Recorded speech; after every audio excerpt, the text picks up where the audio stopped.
Okay, so I'm from the real-time group here, so you'll get a little bit of a different flavor of a project because real-time applications are obviously different from the general-purpose applications, and primarily they're different because they require not only functional correctness but also temporal correctness.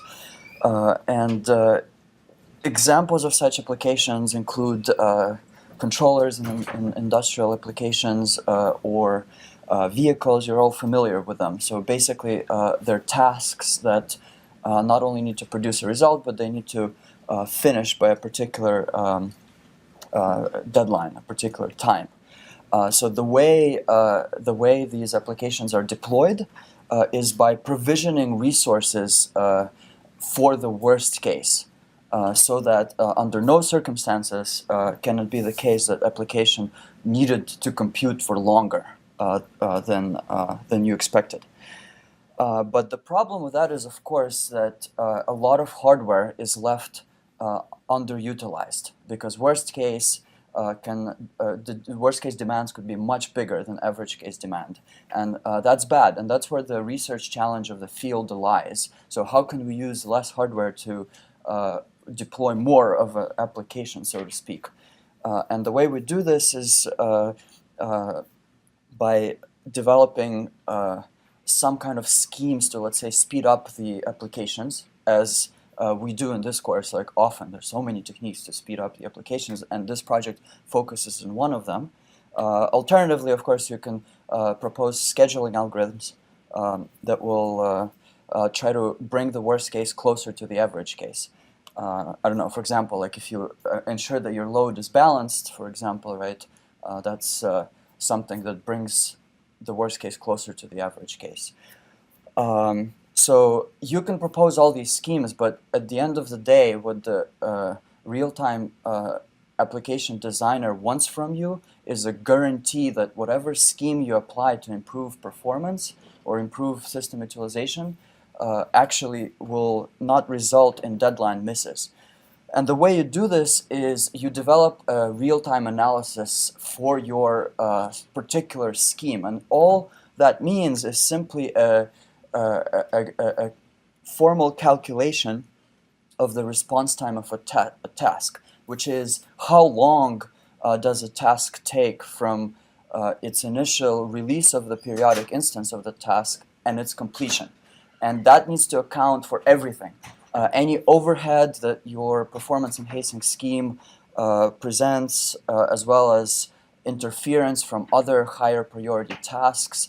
And basically, in the end, you do the calculation and you compare that response time to the deadline of the task. And if each task's response time is less than deadline, that means you have confirmed that applying your performance enhancement scheme does not violate deadlines, and that's our goal. So the first contribution of this project will be a worst case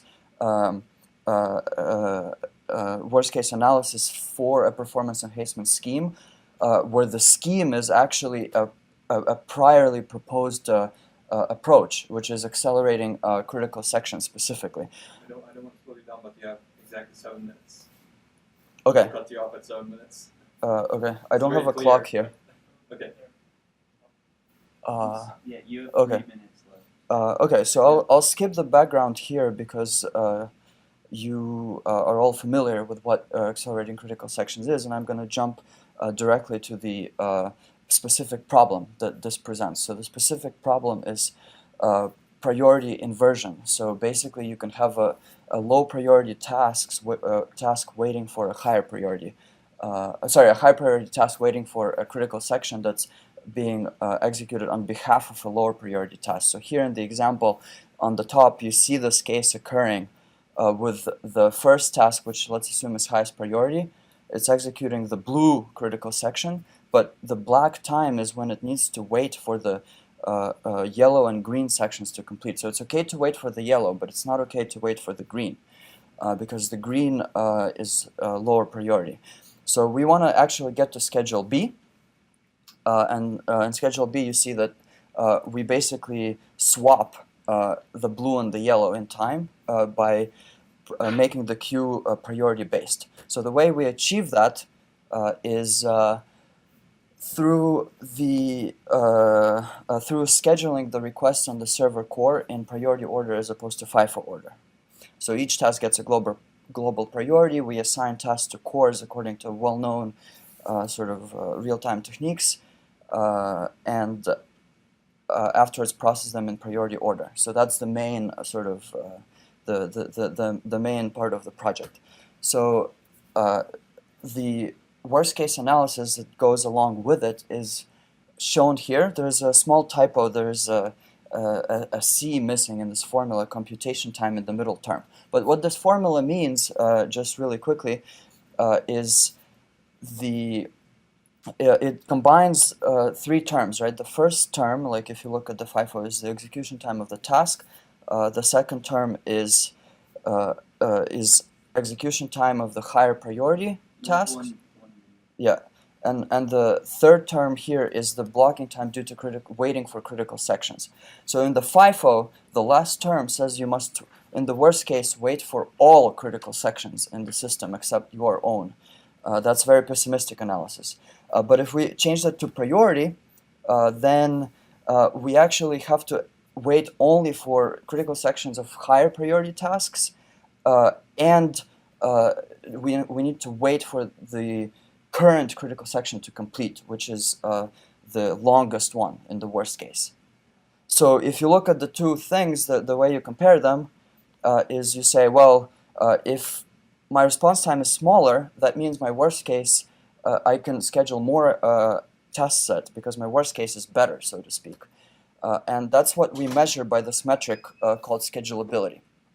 So I'm going to skip the details of evaluation, but here's the first result. Here, but you're the first one, so you're the brave one.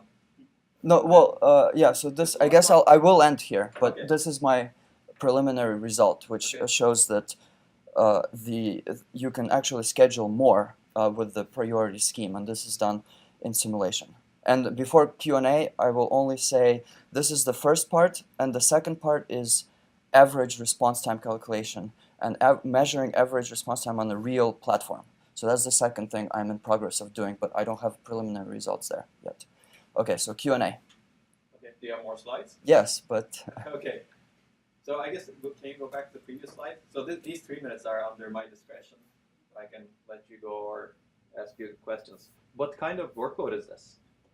so this is a pool of test set that are periodic applications. Mm-hmm. So each test set is composed of a bunch of tasks. Each task is a particular at a particular period. You execute a particular amount of time, and you have that many critical sections of that long, and all that is kind of probabilistically pulled out of distributions of various kinds, Okay. mainly uniform. Okay, so it's like a synthetic. Synthetic, workload. Yes, and that's common practice Mm-hmm. in evaluating these response time Sure. response time methods. I understand. Are you planning to do real workloads also? Yes, That would be very yes, interesting. we have to discuss that further. So the average case analysis will definitely need to include a real workload, but the problem is there is no benchmarks available of periodic test sets. So even if it's going to be real, it's still going to be probably manually conjured up application. Yeah, you can potentially like evaluate a real application and get its critical versus non-critical fractions, and then derive the synthetic workload based on that information. Yeah, get a trace. You get a trace, basically. Yeah. Yeah, ideally, I'll get there. Okay, that would be interesting, I think. The second question is you do pure priority-based scheduling right now, right? Yeah. And you don't preempt. Yes, that's in the future work right here. So actually, it's the first item here. So if you actually allow for preemption, then you can make your worst case even smaller, even closer to the average case. And in fact, the analysis here is extremely pessimistic. I mean, if you notice, I just take all critical sections, but clearly you'll never need to wait for all of them. I mean, there can't be all at the same time in the queue. So you can iteratively improve this formula which I plan to do as future work as well. Okay, yeah, that would be very interesting. I guess the last one that I had in mind is what if you don't do pure priority-based scheduling? You still do preemption, but if you can figure out that you're hitting you have slack, you do some better scheduling. Is that possible? Well, yeah, Slack. FIFO This is versus static. pure priority. This is static. So there is the Slack. I don't know. You mean like dynamic Slack? Yeah, If it does dynamic happen? slack. Can you figure out the slack of the application? Yeah, and hitting the deadline? that would be very. I probably won't get to it in Okay. this project, but because this is only static. Okay, this is static. Worst case execution time. If tests happen to run quicker, You can do better scaling to predict that slack. Exactly. Okay. It's further. Okay. down the line. Okay, good. Okay. Yeah. Let's move on now. You're ready to go. Okay, well, our project is called Task Selection for Heterogeneous Systems. Mainly what we want to do in this project is try to find out different tasks within a program that could run better on different components. Something like it would run better on an out-of-order processor, it would run better on an in-order processor, even on a GPU processor. Because within a program, we will have different parts of the program that have different characteristics, and those characteristics can actually be put together with a different type of architecture. The problem here so far, well, this is our problem. We are trying to solve this thing. The main reason why we are trying to do this thing is because nobody wants to go inside a code and do everything by hand. Let's say you have a code of 1 million instructions, and every time you have to go inside it and, okay, this part goes on the GPU, this part goes on the CPU, and so on and so forth. We want to do it something like an automatic way of doing this computation, and we propose an idea based on a compiler that helps the underlying architecture to make better decisions on where to migrate each task and so on. Well, the solution, as stated before, is something like we want to have a compiler that annotates the code and does an analysis, begins with a basic block and goes further up by constructing super blocks that are bigger, that are composed of many more basic blocks. And after we have those annotations, we will let the underlying speculative architecture decide, based on the information that the compiler gives us, where the tasks actually go. So far, these are the main 4 papers that caught our attention, because the first paper actually presents a real method of actually dividing the application into tasks. The other ones, well, the second one has an idea how to migrate tasks between executions, and the other 2 are actually how to construct these basic blocks. My colleague will talk further about the literature a bit more. So the first paper we looked at is the task collection for multiscalar processor. So we all know how multiscalar processors work. So programs are divided into tasks, and then the tasks are scheduled and executed on different processing unit, and the tasks are committed in sequential order. But in this paper, they found that there's performance issues related to multiscalar processor. There is control flow speculation. There's issue with data communication. There are also issues with data dependent speculation. Also, they find key characteristics that's related to these issues. They are task size and inter-task control flow, and they are inter-task data dependence. So this paper implemented 3 heuristics in order to help the compiler to form and select better tasks so that they can improve the performance of the multiscalar processor. So that's the idea of this paper. And the next paper we looked at is scheduling heterogeneous multi-cores through performance impact estimation. The problem identified in this paper is that how can we schedule workloads for their most appropriate type of core. Past research proposed that using memory level parallelism is a good indication. So we can schedule the workload with a lot of MLP on the small core and schedule the workload with a lot of ILP on the big core. But this paper suggests that using MLP solely as indication may not be that great, because there are other factors affect the performance, such as ILP. So this paper proposes the performance impact estimation. So the performance impact estimation measures the performance of the program running on the current core based on the both MLP and ILP. Also, they estimate the performance of the program if the program were to run on the other type of core based on the estimated MLP and ILP. And then they compare these two, compare the result. If the estimated performance is better than the current performance, then the workload is shipped to the other type of core. So that's the idea of performance impact estimation. And the next paper we looked at is achieving out-of-order performance with almost in-order complexity. The problem identified in this paper is that traditional methods of increasing the issue width of out-of-order processor do not scale well. Because if you increase the issue width of out-of-order processor, you are also increasing the design complexity, also the power consumption. So this paper introduces the idea of braid processing. So program can be broken down into basic blocks. And in each basic block, there's a data flow graph. And this paper found that in each data flow graph, the values, there are a lot of values that have a small number of fan-out and a short lifetime, and, which indicates that actually the data flow graph can be further partitioned into sub-data data flow graph. And each sub-data flow graph is called a braid.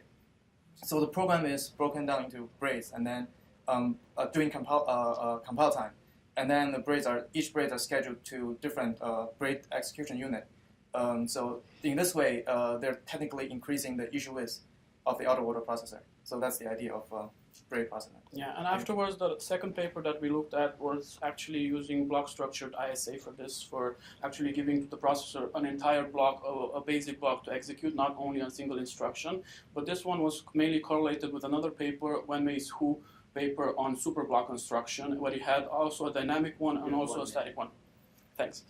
And well, we did some simulations. The first part of the project, we tried to do something like mimic the out-of-order processor for Morph core, and to, for example, generate a synthetic benchmarks. Let's say I have different types of code snippets, and I would run these code snippets on different types of processor. Well, on this slide, I set up only the parameters of the out-of-order processor, but we also used an in-order processor. We had some issues with the GPU on the multi-to-sim simulator, and those we didn't have enough time to actually present.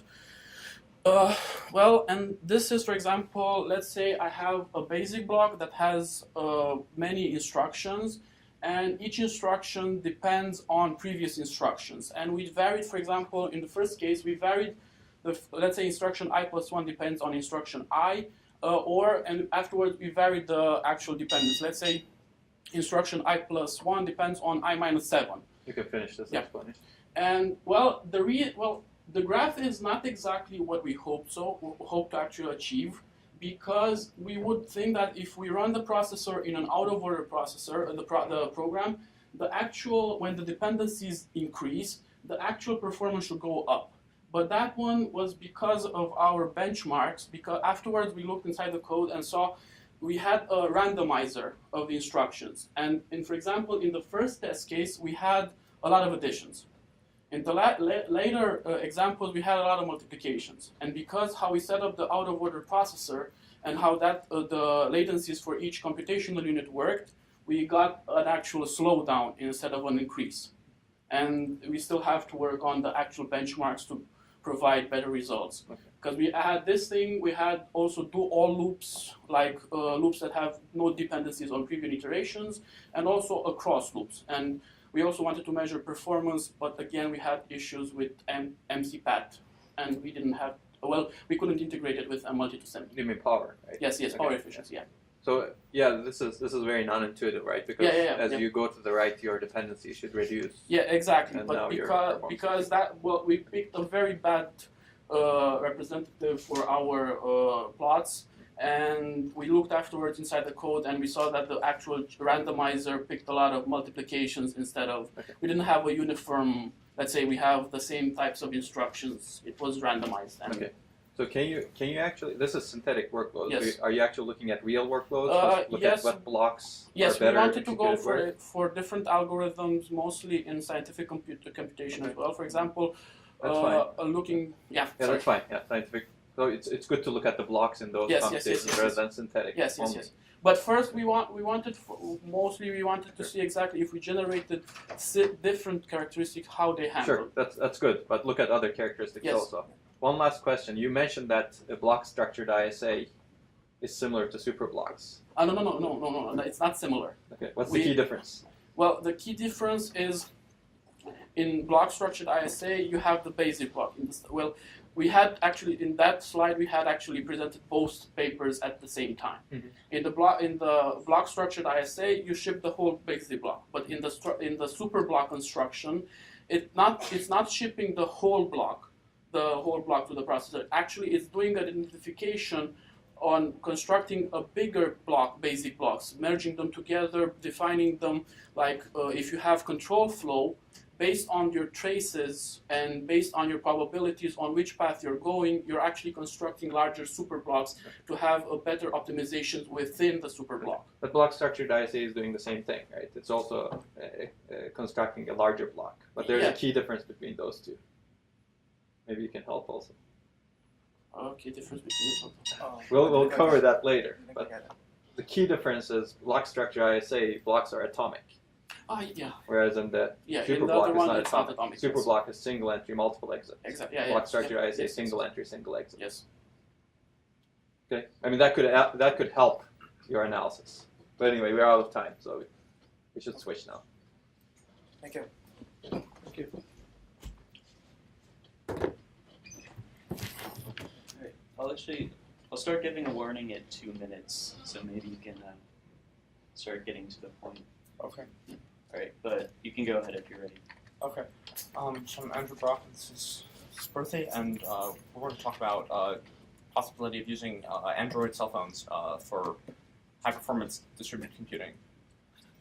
So in the past, past research has had used cell phone processors that are basically toys, that are very small cores with small amounts of memory they can address.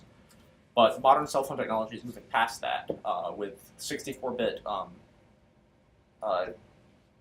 processors able to address lots of memory and GPU floating point units.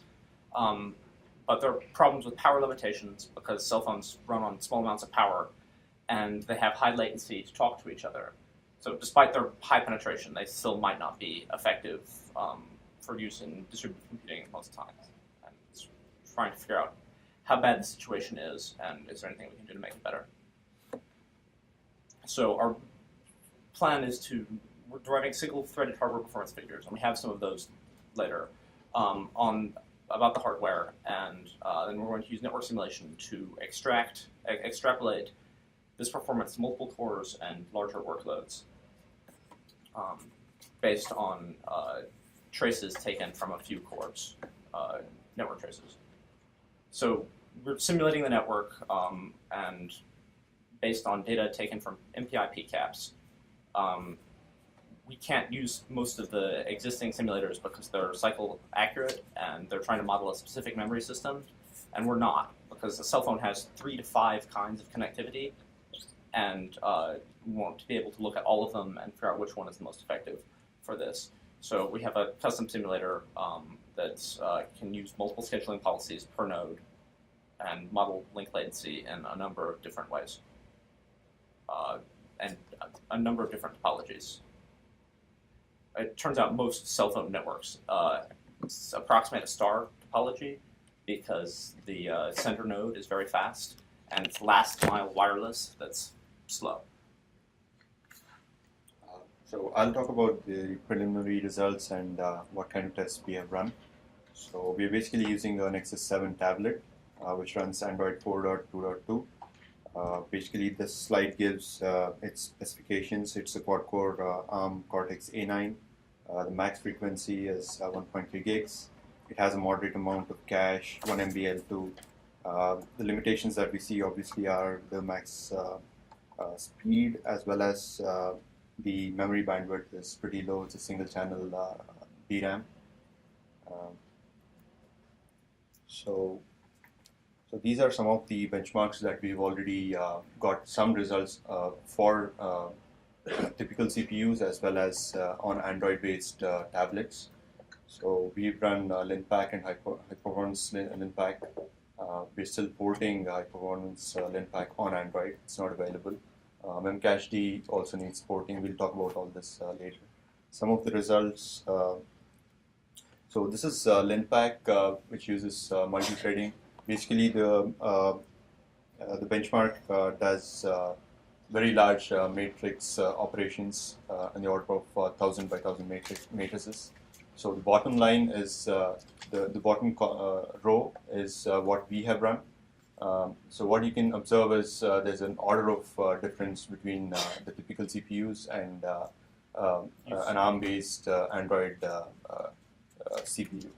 So factor of 2 difference between an ARM-based mobile processor and a Intel x86-based mobile processor like the Atom.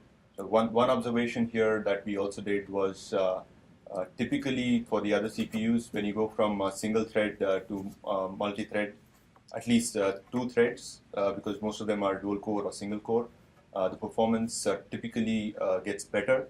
But for the ARM, the Android-based tablet, the performance seems to go down. The factor that we saw was that the scheduling of threads, there's an overhead of about 133 microseconds as compared to the typical desktops, which is about 20 microseconds. So this is one thing that we need to consider. These are real system results? Yes. Okay. So next benchmark that we compared was the NBench benchmark. This is basically a porting of Bytemark benchmark. Again, this one compares CPU performance, the floating point unit performance, as well as the memory performance. So we'll just run through these. Very similar in scale, if not in absolute magnitude. So the baseline is an AMD K6 processor, and this pretty old processor, about somewhere in the late 90s. And the ARM today does like 4 times better in memory, 7 times better in integer operations, and 7 times better in floating point operations. So you can clearly see that memory is a bottleneck, whereas integer and floating point are somewhat better. So this is something this is ongoing work. We need to port high performance LinPack benchmark as well as MPI and BLAS for running it on ARM. But we have results for other systems. These are supercomputing grids. And these are the typical numbers, and we would like to test similar kind of topology and grids using smartphones. So some of the conclusions are that we have memory and CPU bandwidth as well as CPU constraints, speed constraints on a tablet, and obviously ARM is not very good at floating point operations. Maybe in the future it'll do better. And the Android limitations that we talked about. The kernel is optimized for power savings rather than performance, so there are limitations there, and obviously the network latencies. The network latencies are considerably higher. All these ping times are to WAN sites, so the Ethernet is a baseline, and the difference is the useful metric. But the differences are the wireless networks are considerably slower, and these performance numbers are best case, because this is my house at 3 a.m. and not a crowded lecture hall where I spend most of the time. Okay, so let me ask you questions, and I'll ask you about your plans. Okay. Can you go back to those results that you presented for LinPack? Yeah, LinPack original. This is a multi-threaded. How many threads? The threads are on top. Okay, 1, 2, 4. Yeah. And you said network speeds limit. This is not a network experiment, right? Right. This is just a processor. This is not single a network processor. Single. So we're expecting to node. see more slowdown when we get MPI LinPack working on the phones. Okay. So we did this to compare the performance of a typical CPU to Nexus. For an individual node. Yes. Do you have energy numbers? We do not. No. Okay, that would be good to have also, Yes. right? Because eventually, Right, because that will play into the cost-benefit analysis. And what's the difference between the last 2 lines? This is a different version of the OS, Okay. and this is what is published. and this is what the last line is what we actually executed, and so over a few executions. Okay. So pretty Okay, close. so do you have a simulation infrastructure to actually simulate? Like, We how are you have- planning to do the simulations? The simulations of the large grids. Large grids. We have a network simulator. We're writing to do that. Okay. And it's in progress, Mhm. but it's functional. So we would get traces out of a single node Okay. and plug in the latencies of the network Okay. and extrapolate results for multiple nodes. Okay. Or if we get the time, we could have multiple nodes and actually. Yeah, it'd be good to have multiple nodes in real system, and yet Right. if you want to scale that up, Yes. so you Sure. can validate your simulator basically. Yes. Right. That would be very good. Okay, let's go to your plans. Yeah, so this is ongoing work. Memcached was not available on Android, so we are having to port it, as well as MPI is not available, and we are also porting high performance LintPack. There is another alternative to MPI that we are exploring, which is called MELD, which was designed for embedded robotics, and this is again a distributed framework, just like MPI. So we would like to see which one does better. That's pretty much it. Okay, I think you have interesting results. I'd like to see the results with the larger scale systems. Yes. That would be very interesting. Alright. Are you also thinking of looking at heterogeneous devices, or do you want? Are you going to get results with homogeneous only? Homogeneous devices, Okay. mostly, because those are significantly easier to simulate with the simulation infrastructure we have in place, and the proposed system is homogeneous mostly. Although the simulator can simulate controller systems. Now you might want to look at systems that are heterogeneous and shift the critical sections or critical parts of the workload to Right. something But beefier like the desktop. Right? With the latency over the wireless networks as opposed to a network on chip, Mhm. that may or may not make any difference. That's right, yes. Because that would be our results would show that. That's it. Unless you One have way a or the huge bottleneck Yes. that can overcome that latency. Right. That would be interesting. Yes. That would be very novel too. Okay. So our project is basically we're going to try to find out a better way of forming blocks for block-based architectures, and background. We just want to give an introduction as to what block-based architectures are.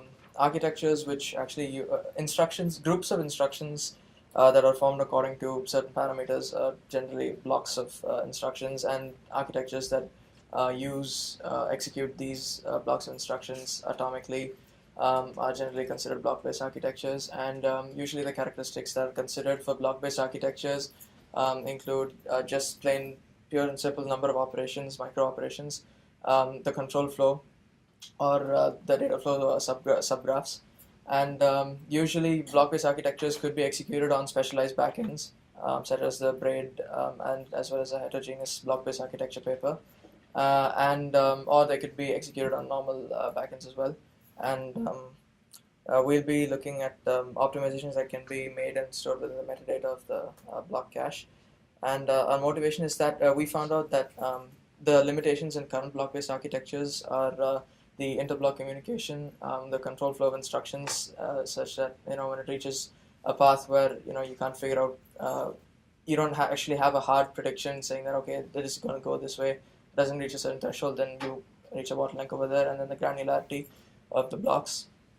And so we want to look into the interblock communications and the granularity of the blocks.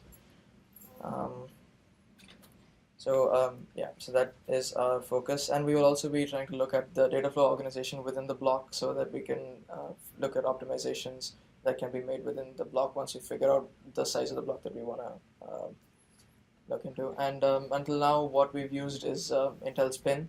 So a PIN is an instrumentation tool that can be used to analyze programs, and so what it does is as soon as it encounters a particular instruction or it makes an entry into a basic block, then it calls a particular function that you define in the program.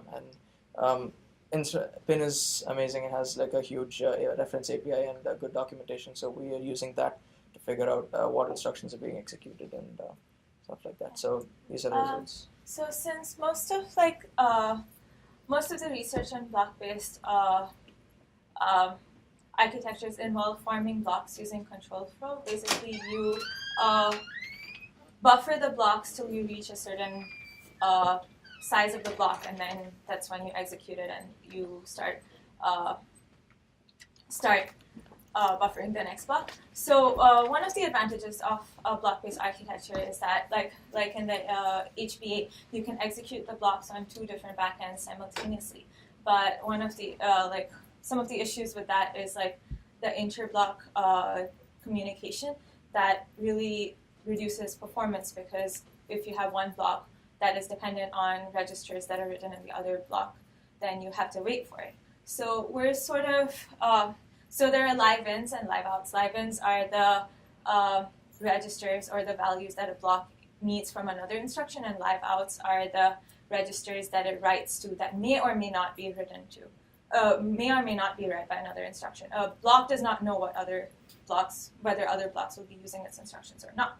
So basically, to start out, we sort of looked at how the length of the block, the size of the block that you form affects the number of live-ins. The goal is essentially to reduce the number of live-ins. So as you can see, and is also expected, the larger the size of the block, the more the live-ins. So this is basically a plot of the average number of live-ins for a benchmark for different sizes of blocks, going from 1 to 300 essentially. So since there are only so many registers, obviously it starts peaking, so you won't have a steady growth in the number of live-ins, which is good because so if you want to reduce the number of live-ins, you can increase the size of the block, and basically the ratio of live-ins to the number of instructions will go down. But on the other side of that is that if you increase the size of your block, that increases the number of live-outs you could have, and that increases the hardware that you need. So it's sort of a trade-off. So, so basically what this shows is that like the ratio of the interblock dependencies decreases with increasing the size of the block. So another thing we wanted to see with varying sizes of blocks was essentially another one of the things you can do with a block-based architecture is that you have a block. Once you have a block, you can store metadata about it that has like performance information, optimization information, and the next time you encounter the same block, you can reference that metadata and execute the block in a special way. So when you're making blocks, you want to make sure that the blocks have a certain degree of locality. So when you have smaller blocks, then it's more likely that that if you have a block of size, say 10, it's much more likely that you'll have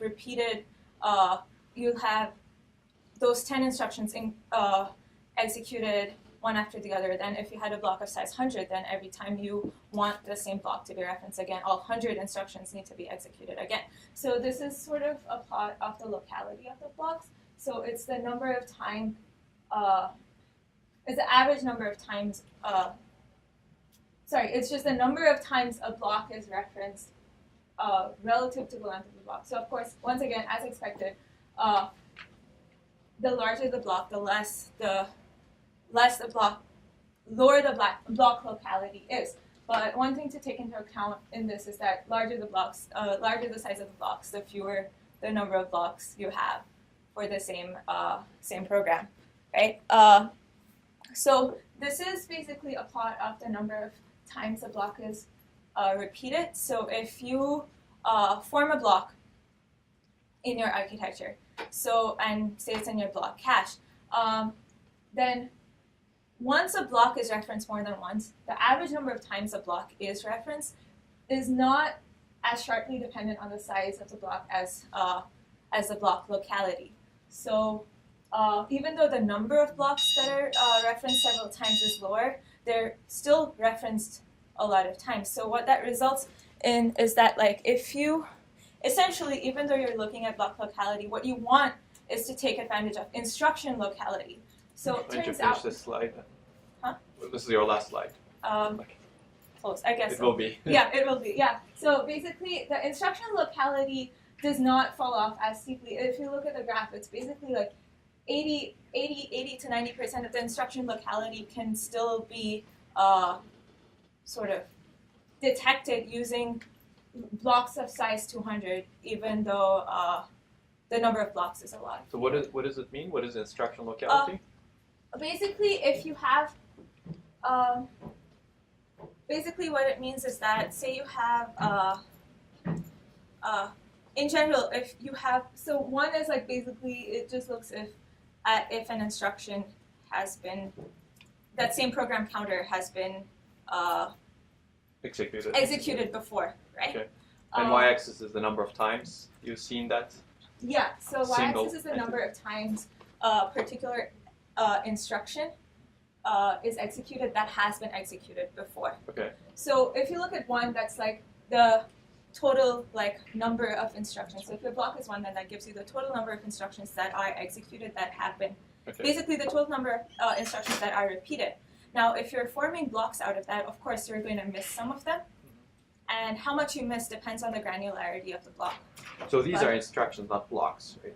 So these are how many. X-axis. So by the way, label your x and y axis. I know. Okay. So these are the size of the block, so the number of instructions in each block. Okay. Yeah.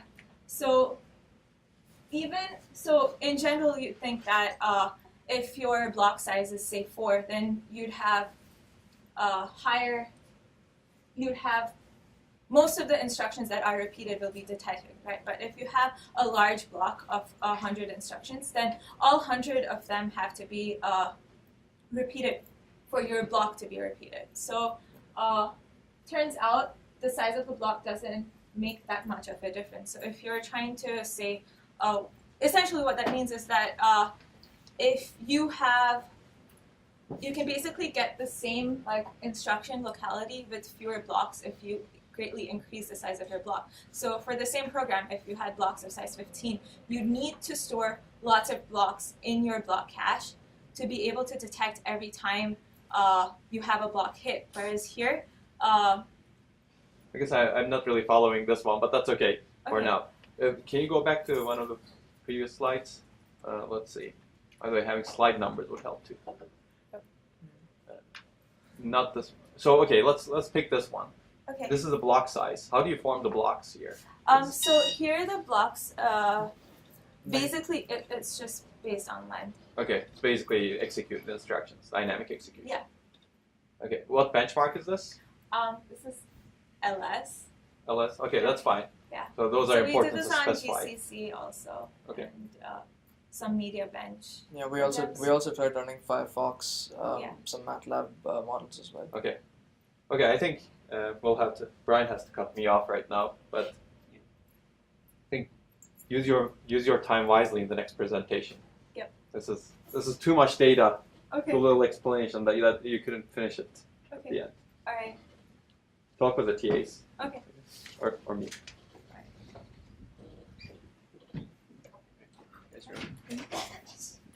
Okay, so our project is DNA sequence mapping on the GPU. And essentially this technology is used for genetics testing for people to see if they have a predisposition for certain diseases like Alzheimer's, breast cancer, cystic fibrosis. It's becoming increasingly useful and increasingly popular, but it takes up to several weeks to get results because this process hasn't been highly optimized yet. So past research has shown us that this essentially breaks down to a string matching problem. You take the DNA genome of the person and you compare it to reference genomes, and you see if the patterns match up such that the person, say, will have Alzheimer's sometime in the future. So what past research does, the steps they go through is they break up the reference genome and the person's genome into a series of chunks and organizes them, and then finds potential matches, and then does very computationally intensive operations to see if the patterns match. And this is a very highly parallel process, but there needs to be a lot more done to make this actually a lot faster. And there's some research that does this process on the GPU, which is what we're working to optimize further. So the CPU will find the potential matches and send the strings to the GPU, and the GPU will compute whether or not they're a match, or just filter out whether or not the matches are false, and then send those results back to the CPU. The main method that current research uses is the string matching matrix, where it'll compare the string from the person's DNA and from the reference, and it'll see how many changes are made and where. So you go down the diagonal, and it sees, like you see the G is inserted, so you see one edit there, and you keep going down the diagonal, you see that the T was removed, so you have 2 edits. The 2 different ways they return this data is if you want to do the actual full comparison, you'll return the entire matrix, which is very bandwidth intensive, sending that much data back and forth between the CPU and the GPU for thousands of comparisons that are done. But if you just want to use it for filtering, you just return the last number that tells you how many edits were found to see whether or not that's an acceptable amount of changes. Some of the issues with this are, as I said, it's very bandwidth intensive sending that much data, and also writing that many values, filling that entire matrix for every comparison is very memory intensive. You have to write each one of these values to a different register, and how it's currently done on the GPU is each warp will calculate the values on the diagonal. It goes like across the diagonal for each warp, and because they do this, each value being written to a thread that's executed in parallel is being written to a different cache line, which is also very inefficient. And they do some steps to have write coalescing so that this isn't as much of an issue. That creates a lot of corner cases, which causes branch divergence, so that's still an issue. So our research will be to find a better way to do this, and Taylor will explain that. Okay. So our idea is basically to use the GPU to filter the false locations like they did before using the matrix, only we're going to do it using like parallel bit operations on the bases and the reference versus the genome like you'd be testing. And so basically by using bit ops, this will have less bandwidth because we aren't going to be transferring a matrix from CPU to GPU to do like tracing through the diagonal.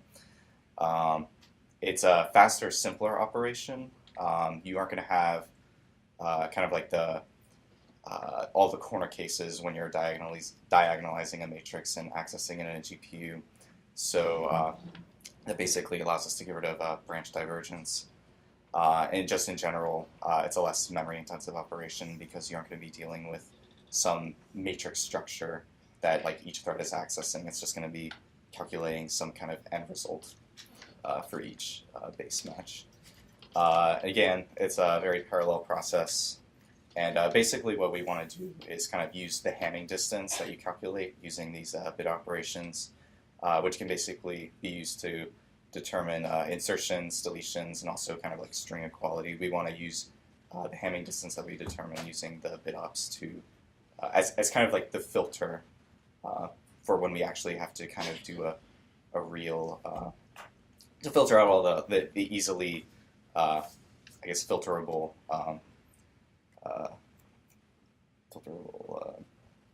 false matches. And so kind of here's like a brief overview of what we're looking at so far. So basically this is just like kind of a quick prototype, I guess. So 2 minutes. okay. Basically we can calculate the number of edits, insertions, deletions using just XORs and AND. So in this example in the corner, you have basically 2 genomes and you're just shifting the one on the bottom to the right and using bit ops. I mean, you can look at this a little bit further, but you can basically see that there's an insertion. There's basically like an insertion between these two genome snippets, I guess. And so that basically, like when you AND together the 2 XOR results, you'll see that there's kind of a 1 and a bunch of zeros, and basically the number of ones is your Hamming distance between the two fragments.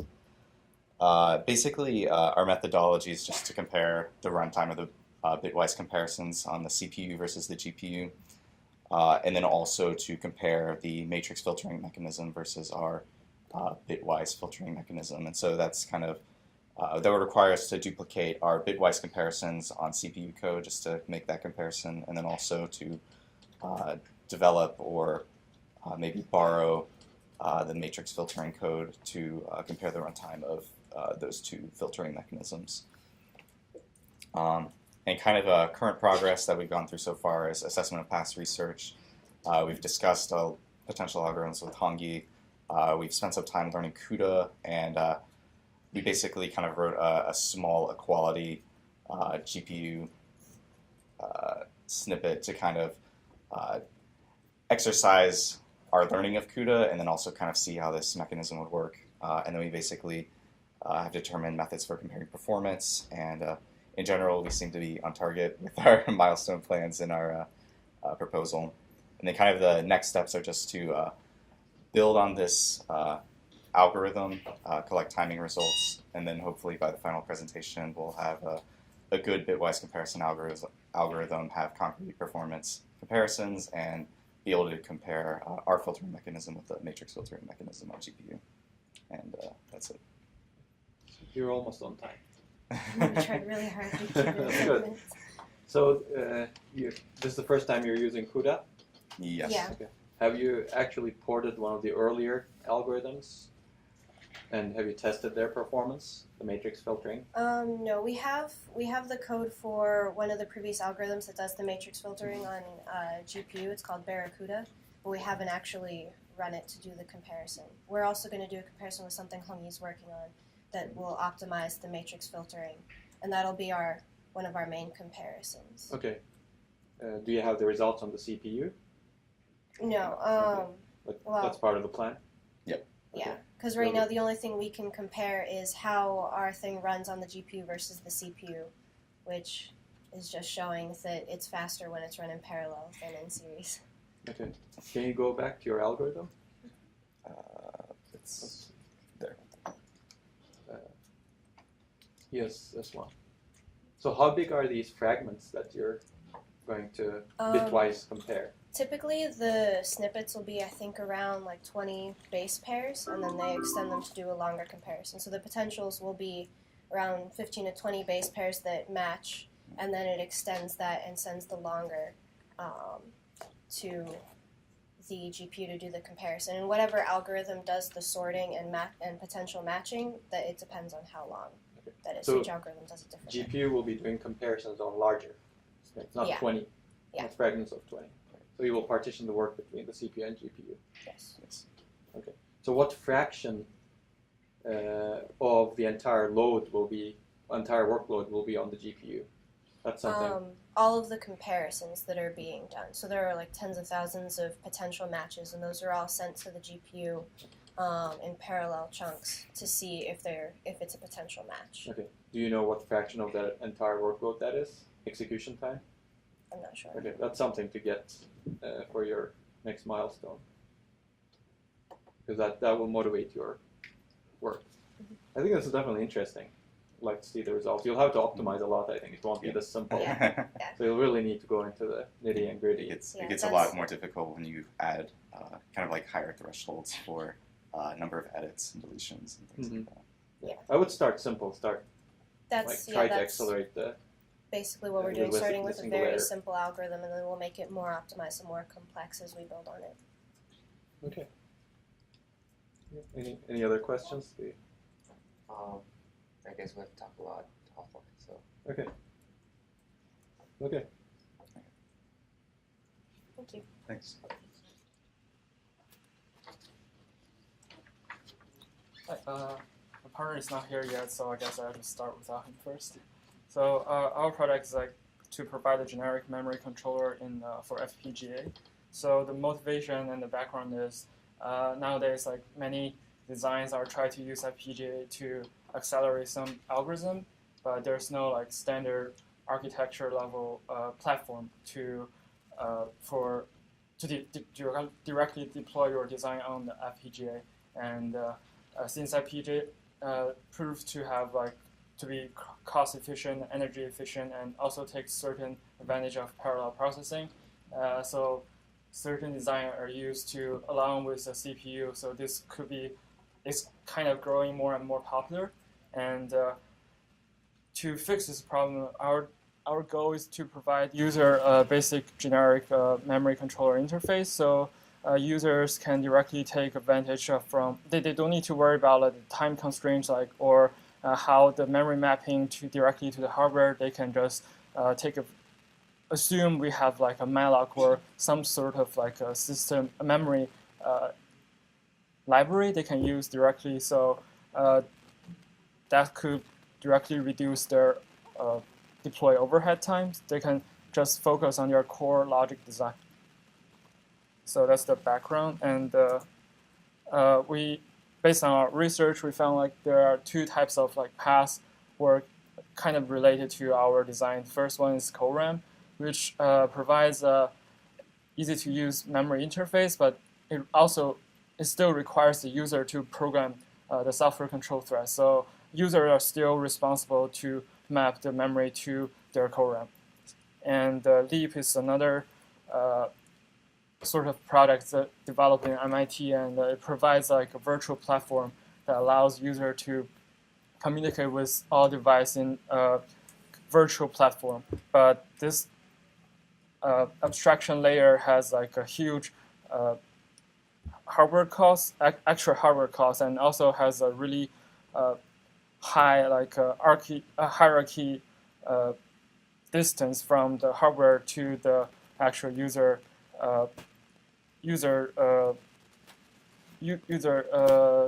deployment code. So the hierarchy level is pretty high. So to mitigate this problem I just described, we tend to provide like I said, we have like three major goals. The first one is to provide a generic and user-friendly memory controller, and the another goal for this is to help users to prototype this design directly on FPGA. So, oh yes, this is my partner.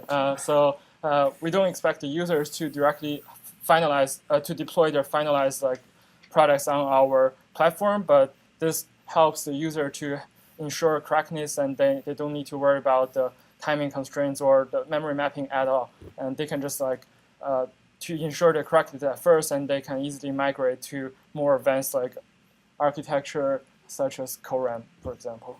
And the third feature is like we're gonna provide certain profiling features so they can know where to improve, or based on our profiling, we can give some data like how the memory access pattern is like, so they can, when they migrate to a more advanced architecture, they know like how they are gonna do it. So those are the data we try to provide in our project.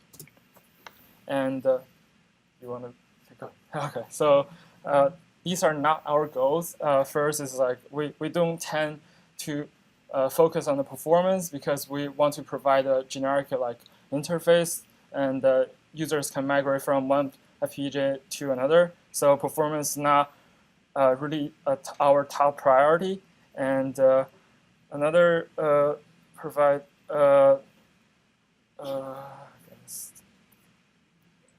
I guess like I've covered like most of the not goals already.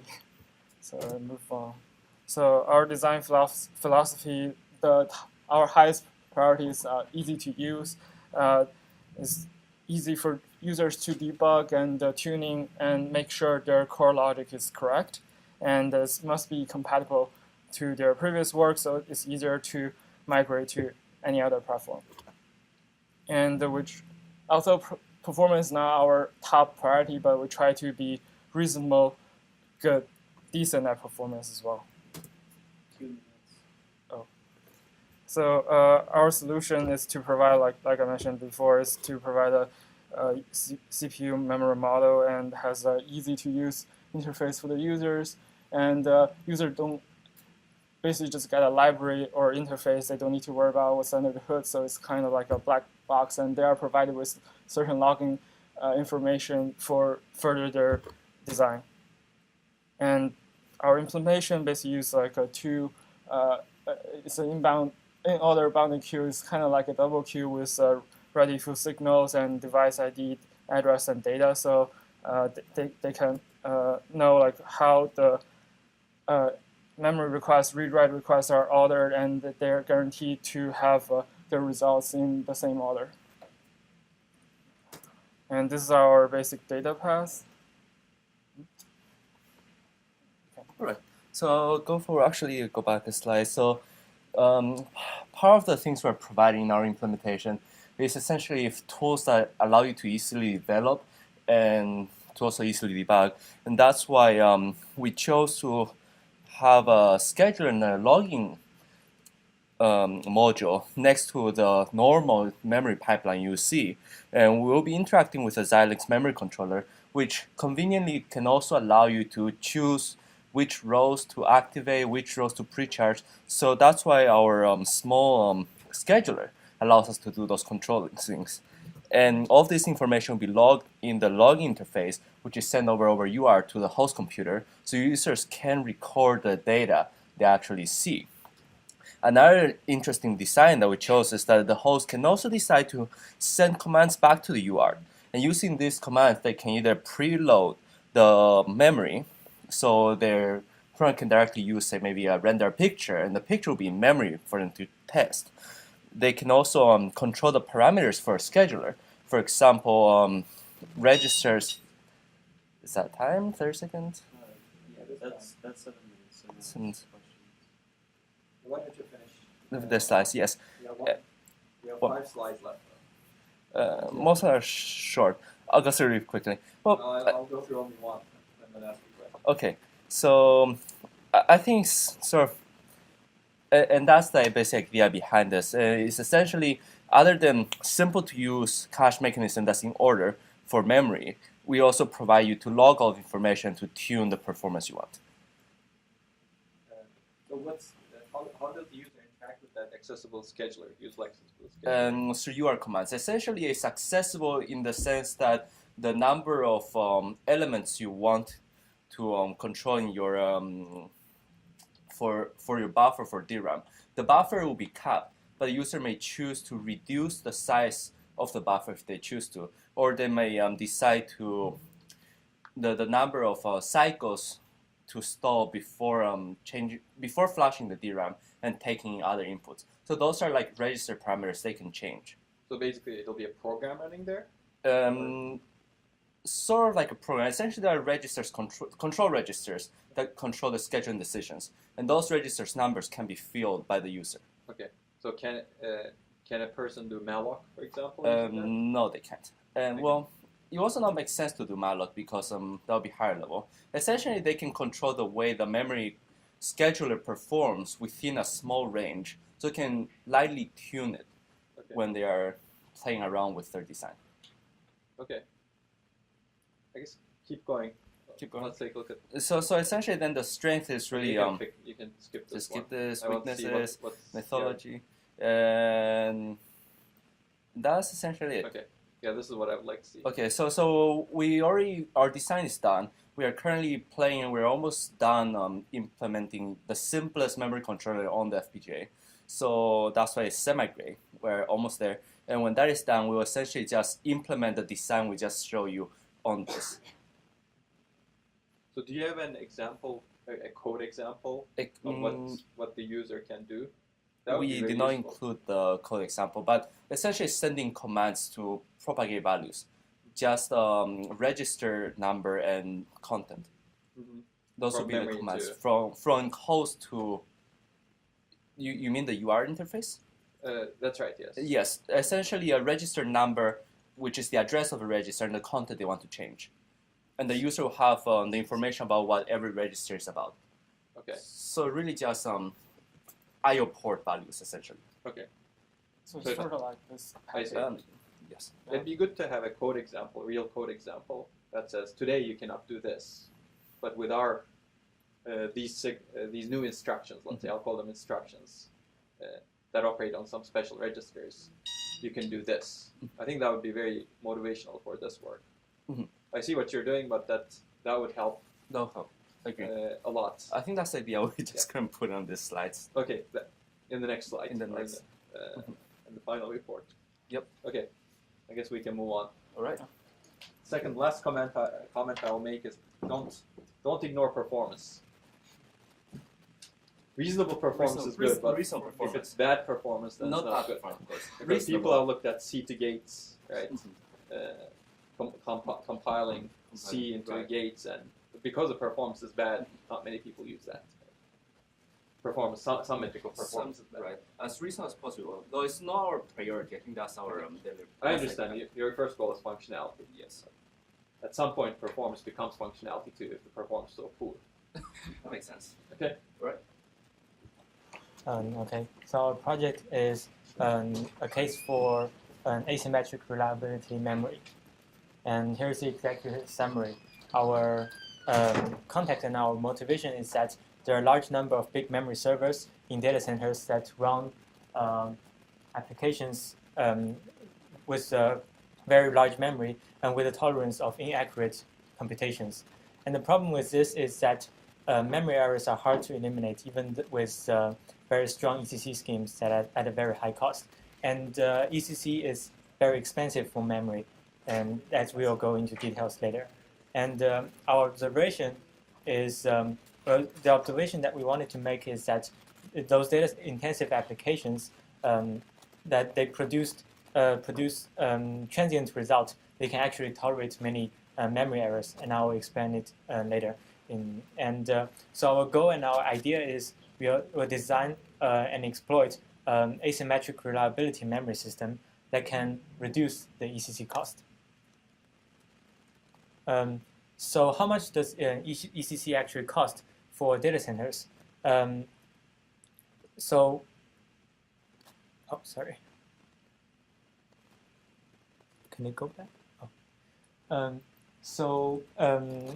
For ECC memory, it actually have to add an extra chip to store the ECC bits. So that cost is 12.5% extra chips and extra memory capacity. And beside that, we also have extra bus lines to transmit those ECC bits, as well as extra pins on the CPU to communicate. So for each memory module, an extra chip costs around $18 for every 16 gigabyte of DRAM.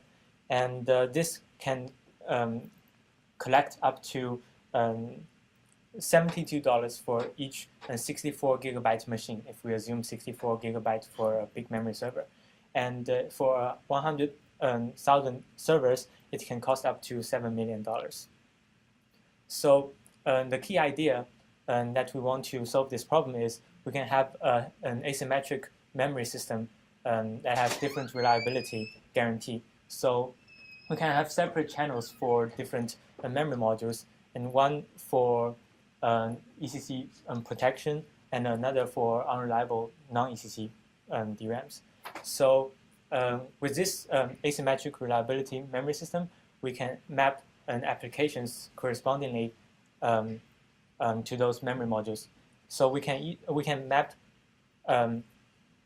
we can do both intra-application as well as inter-application mapping to those memory region, as we will discuss later. So the context.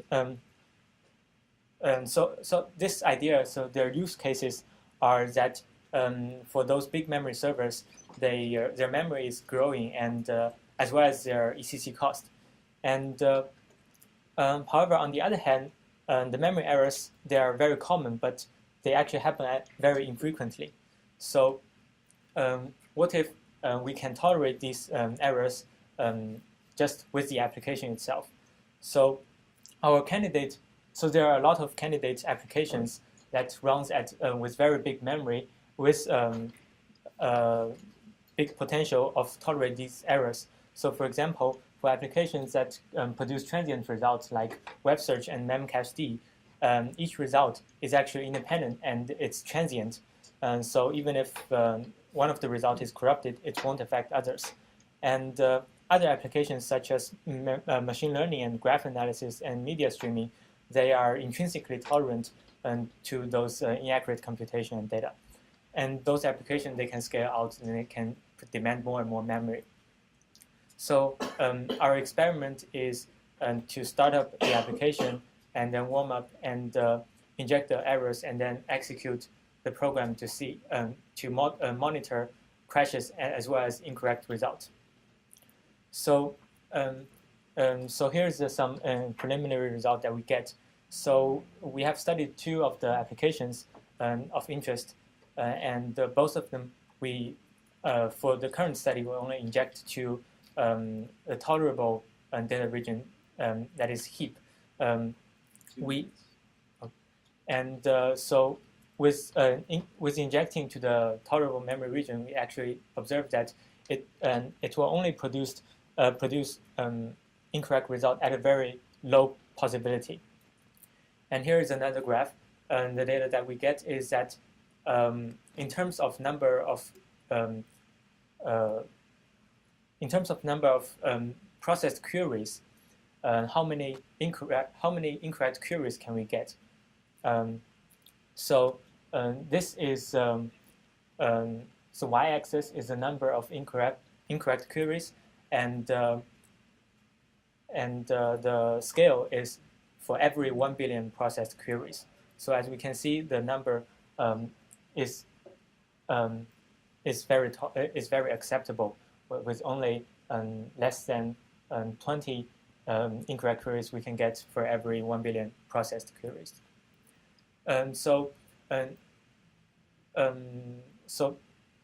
in terms of related works, there have been many works working on doing error injection to the application space to study their tolerance of both incorrect results and crashes.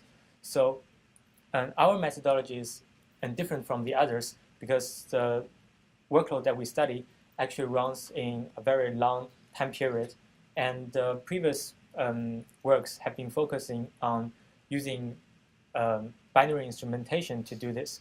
And the disadvantage of binary instrumentation is that it will have very high overhead, and it runs 10x to 100x slower than the real program. So so the advantage of our methodology is that it's very low overhead, and there's no limit. Okay, let's go on quickly. And there are also related works about heterogeneous memory, and none of the related works studied about asymmetric reliability for memory systems. Okay. So our plan. Let's cover this quickly. Yeah. So our plan is we have already shown for the impact of tolerable memory region. We also want to show the impact for vulnerable data regions such as application code, and to show that this could be a good idea. And also we could also study the intra-application and mapping, so we can map different applications to different reliable region. Okay. So you saw that with the heap, you injected some errors, right? And you saw 20 errors out of 1 billion, yes, or 20 queries that are corrupt out of 1 billion, yes, or some definition of corrupt. Why do you think that's acceptable? Maybe those 20 queries are really important for me, right, as a user. Like, what is it? You said that this is acceptable. What does that mean? So, for example, for memcached, the return query is actually a transient result.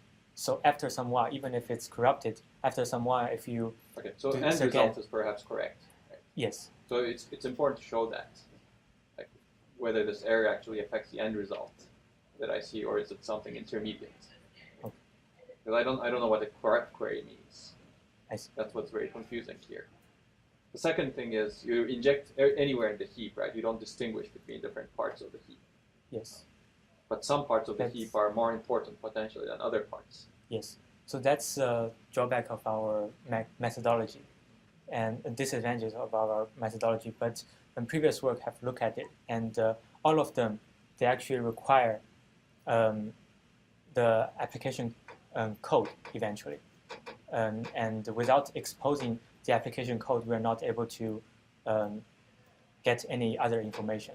So this is our disadvantage, but it's also our advantage, is that if we apply them in a cloud service context, where the cloud provider doesn't actually have the source code for all the applications that it runs on, So what it can do is you can actually do some error injection test, and you can do this analysis without any limitation, and you can know that this application, it can have better tolerance of memory errors. And you application or region of memory? An application. Okay, I guess I'm missing the big picture here. I thought you were injecting into some regions of memory. Yes. So for the current study, we only do the intra-application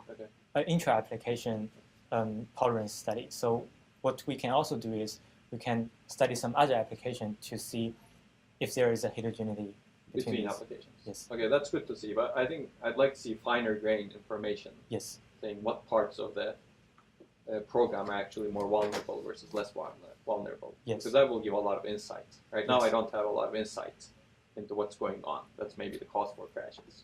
Yes. I think that's also somewhere that we can get more insights about why we're getting those crashes and how can we get around it. Okay, I gotta take a quick break, but I'll be back. Okay, so we good? Okay. Once Brian tells you to start, you can start. Okay, go ahead. Okay, I'm Ryan, this is Eddie. Our idea is, or our project is, marginal analysis of adaptive prefetching metrics. And I guess I'll explain what that means in a sec. So I guess the point of the slide is just prefetching is important. Skip it. Basically, like, prefetching is good because we can eliminate compulsory cache misses, basically. And with, like, bandwidth scaling, this is really good. So there's been a lot of work related to adjusting prefetcher aggressiveness based on the workload. So, like, while prefetching is good because it lets us hide memory latency, it also has a potential to degrade performance if it's too aggressive. It I mean, it's like inherently speculative. So, like, if we're prefetching unnecessary blocks, then that means we're evicting blocks that could be used. So, a lot of these mechanisms have used different metrics for actually tuning the aggressiveness. For example, this first paper used just accuracy. The second paper used timeliness, accuracy, and cache pollution. And so it seems like all these papers using different metrics, there needs to be a better understanding of like what the best metrics to use to tune prefetcher aggressiveness, like what that is. So, like I said, the motivation is adaptive prefetchers tune their behavior, their performance, their aggressiveness based on a variety of metrics. And this leads to the question, if we want to improve prefetcher performance, do we just indiscriminately consider more metrics, or do we kind of start to reason about the marginal improvement we get from considering additional metrics? And as we add more metrics, we kind of get more granularity in how much aggressiveness we can give to the mechanisms. But this also has the trade-off of design complexity. So you basically wouldn't want to just add metrics just as many as you can think of. So I guess a concrete case is this is a table from the feedback-directed prefetching paper. And in case 3, we have the case where the prefetcher is very accurate. It's not late, meaning that the blocks coming in on time, and it's not polluting, so it's not evicting blocks that are later going to be used. And if we're only considering these 3 metrics, then in that case, we wouldn't change the aggressiveness. But I guess what we're saying is if you consider coverage, then that might not be the case. So if you're considering coverage, then in the case where you have high accuracy, not being late, and you're not polluting, and you have low coverage, then you might want to ramp up your aggressiveness to increase that coverage, whereas if you have low coverage, you would want to stay the same. Or if you had high coverage, you want to stay the same, because that's the optimal state. So that's an example where considering coverage could help. As another example, if we look at case 11, that's the case where we have low accuracy, and again, we're not late, not polluting.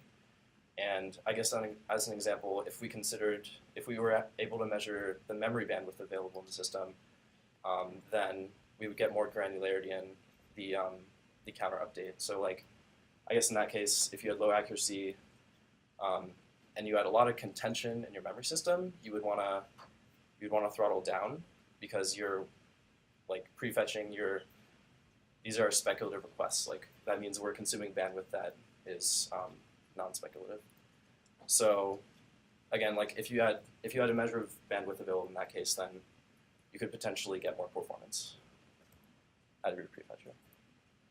So the basic idea is if we have a prefetcher, for now we'll be agnostic of like prefetcher implementation, but if we have a prefetcher, then like what are the most important metrics to consider when we're designing this feedback throttling mechanism? And ideally, we want to extend our analysis to different types of like prefetcher implementations. So like there are sequential prefetchers, there are linked data structure prefetchers, there are hybrid prefetchers which incorporate both, I guess. And we want to determine, assuming that these prefetchers are considering a set of metrics, how much more performance do we get if we start considering an additional metric? That is, like, what is the marginal improvement we get from different metrics? And if we determine that, then we can kind of like reason better about. All right. So our methodology, basically, we're gonna implement accuracy, coverage, timeliness, cache pollution, and memory bandwidth as metrics, and then we'll evaluate them on different prefetchers and kind of in groups decide like get numbers for how well for the performance of each program, and basically based on that determine like what's the, I guess, optimal combination, and then kind of evaluate the complexity of that and whether like adding another one, if it just if it complicates the hardware a lot and it just provides marginal benefit, it might not be worth it.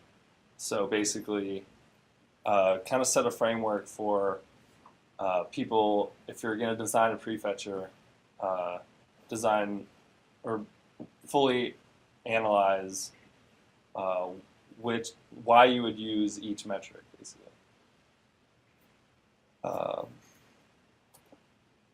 So what we've done so far, we've implemented accuracy, coverage, lateness, and memory bandwidth. This table on the right is just an arbitrary program that we ran just to kind of show we can get those numbers at this point. They're not actually representative. So our next metric, our next step, we still have to do the cache pollution metric. We want to implement throttling. Okay, and we want to implement throttling because a throttling mechanism might be very different than a throttling between two different prefetchers might be very different than just a single throttling one prefetcher. You might need different metrics for that. The granularity will adjust that, and yeah, basically that's what I said. Okay, what simulator are you using? We're using Rick simulator. Okay, yeah, that's good. That's a good simulator to modify. Is it easy to use? So relatively so far, yeah. But we haven't modified that much of it yet, so okay. I mean, I'm sure we'll get more complicated. This is a really good problem, actually. So I really like the slide where you added the case 3 and case 11. Mm-hmm. Why not test that configuration?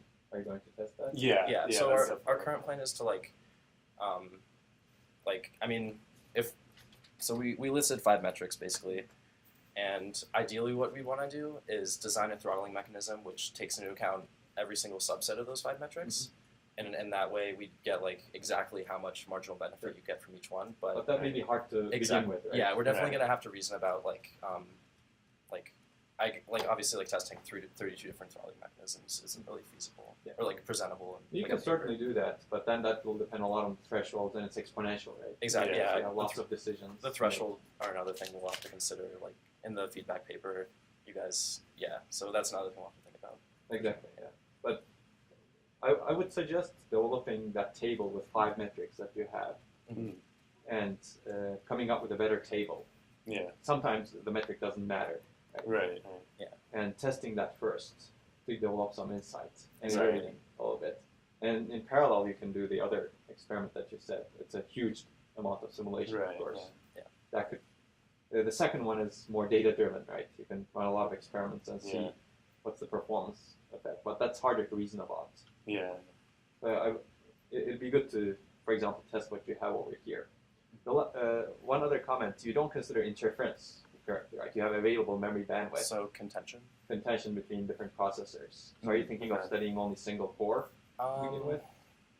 Yeah, I guess it's, well, yeah, like ideally we would extend this analysis to multiple cores, but I guess we haven't really thought about how contention would affect like throttling as much. Okay. So, I think it's good to perhaps limit yourself to single core because it's a complex problem to begin with. But be aware of the works in multi-core also. I don't see, for example, Iman Ebrahimi's Micro 2009 paper in your references. what was the title? It's coordinated control of multiple prefetchers. We've definitely been reading that. Okay, you probably read that, Yeah. but that extends feedback-directed prefetching to multiple cores. Okay. Yeah. But it's good to keep that in mind because there are no single-core systems today. Right. Yeah. I think to develop insight, focus on the single core. Okay. Okay. Thanks. Hi. So my presentation is about data rearrangement for BDI compression. This is a Milestone 1 report. My name's Adu, or this guy. Cool. So we'll just jump right into it. We got 7 minutes.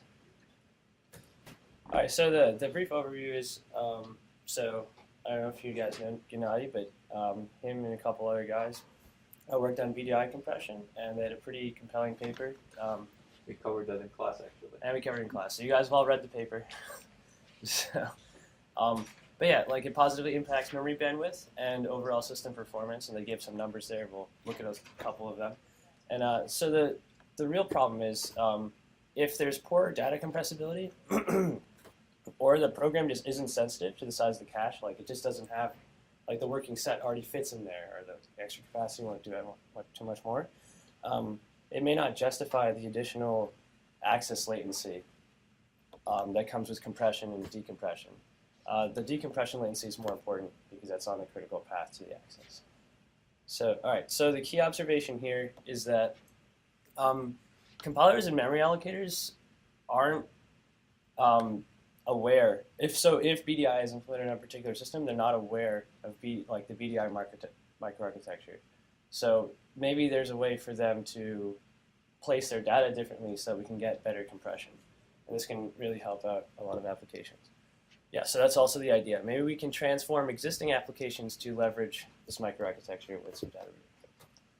Cool. All right, so background, the memory wall. I feel like a ton of presentations went over this.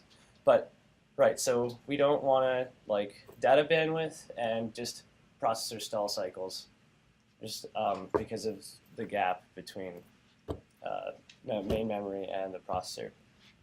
Caching, so we also know quite a bit about this.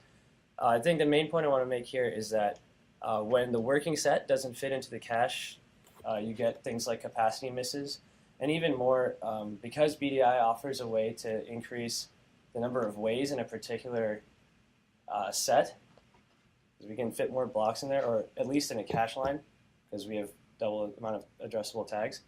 We should get fewer conflict misses as well.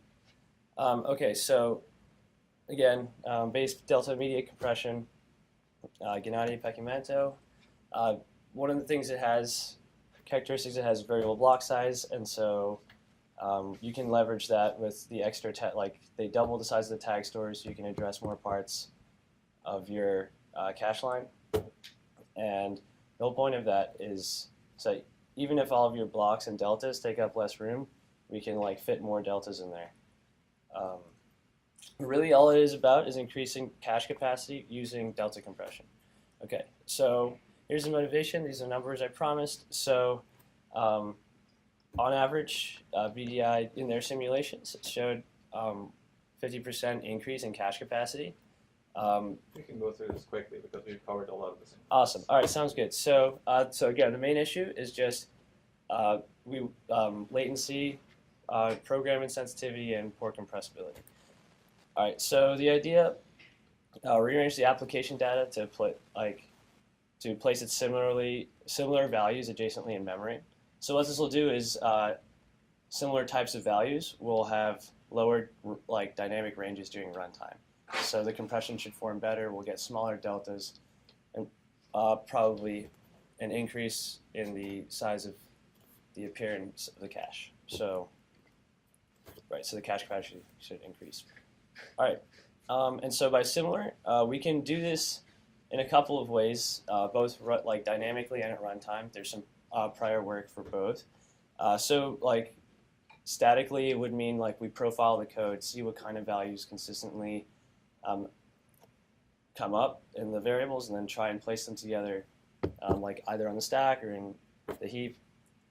Or you can just do this with type checking. It's another pretty good heuristic for similar values. And then for dynamic, you can you do this during runtime, and there's some safety checks to see if these values are actually what they should be, especially with pointers and messing things up. So we'll go into that. It's a little more confusing. Okay. So prior work, there's quite a bit of prior work actually that just increases data locality by placing similar values together. I think the main thing these approaches really help with is stream prefetching. So when you have a lot of small value, say you're iterating through a linked list and each node has a flag, and you're just accessing the flag on every iteration, that's really good for stream prefetching, and all of those values will be adjacent to each other in memory. So that's one of the advantages of pooling these things. Sorry?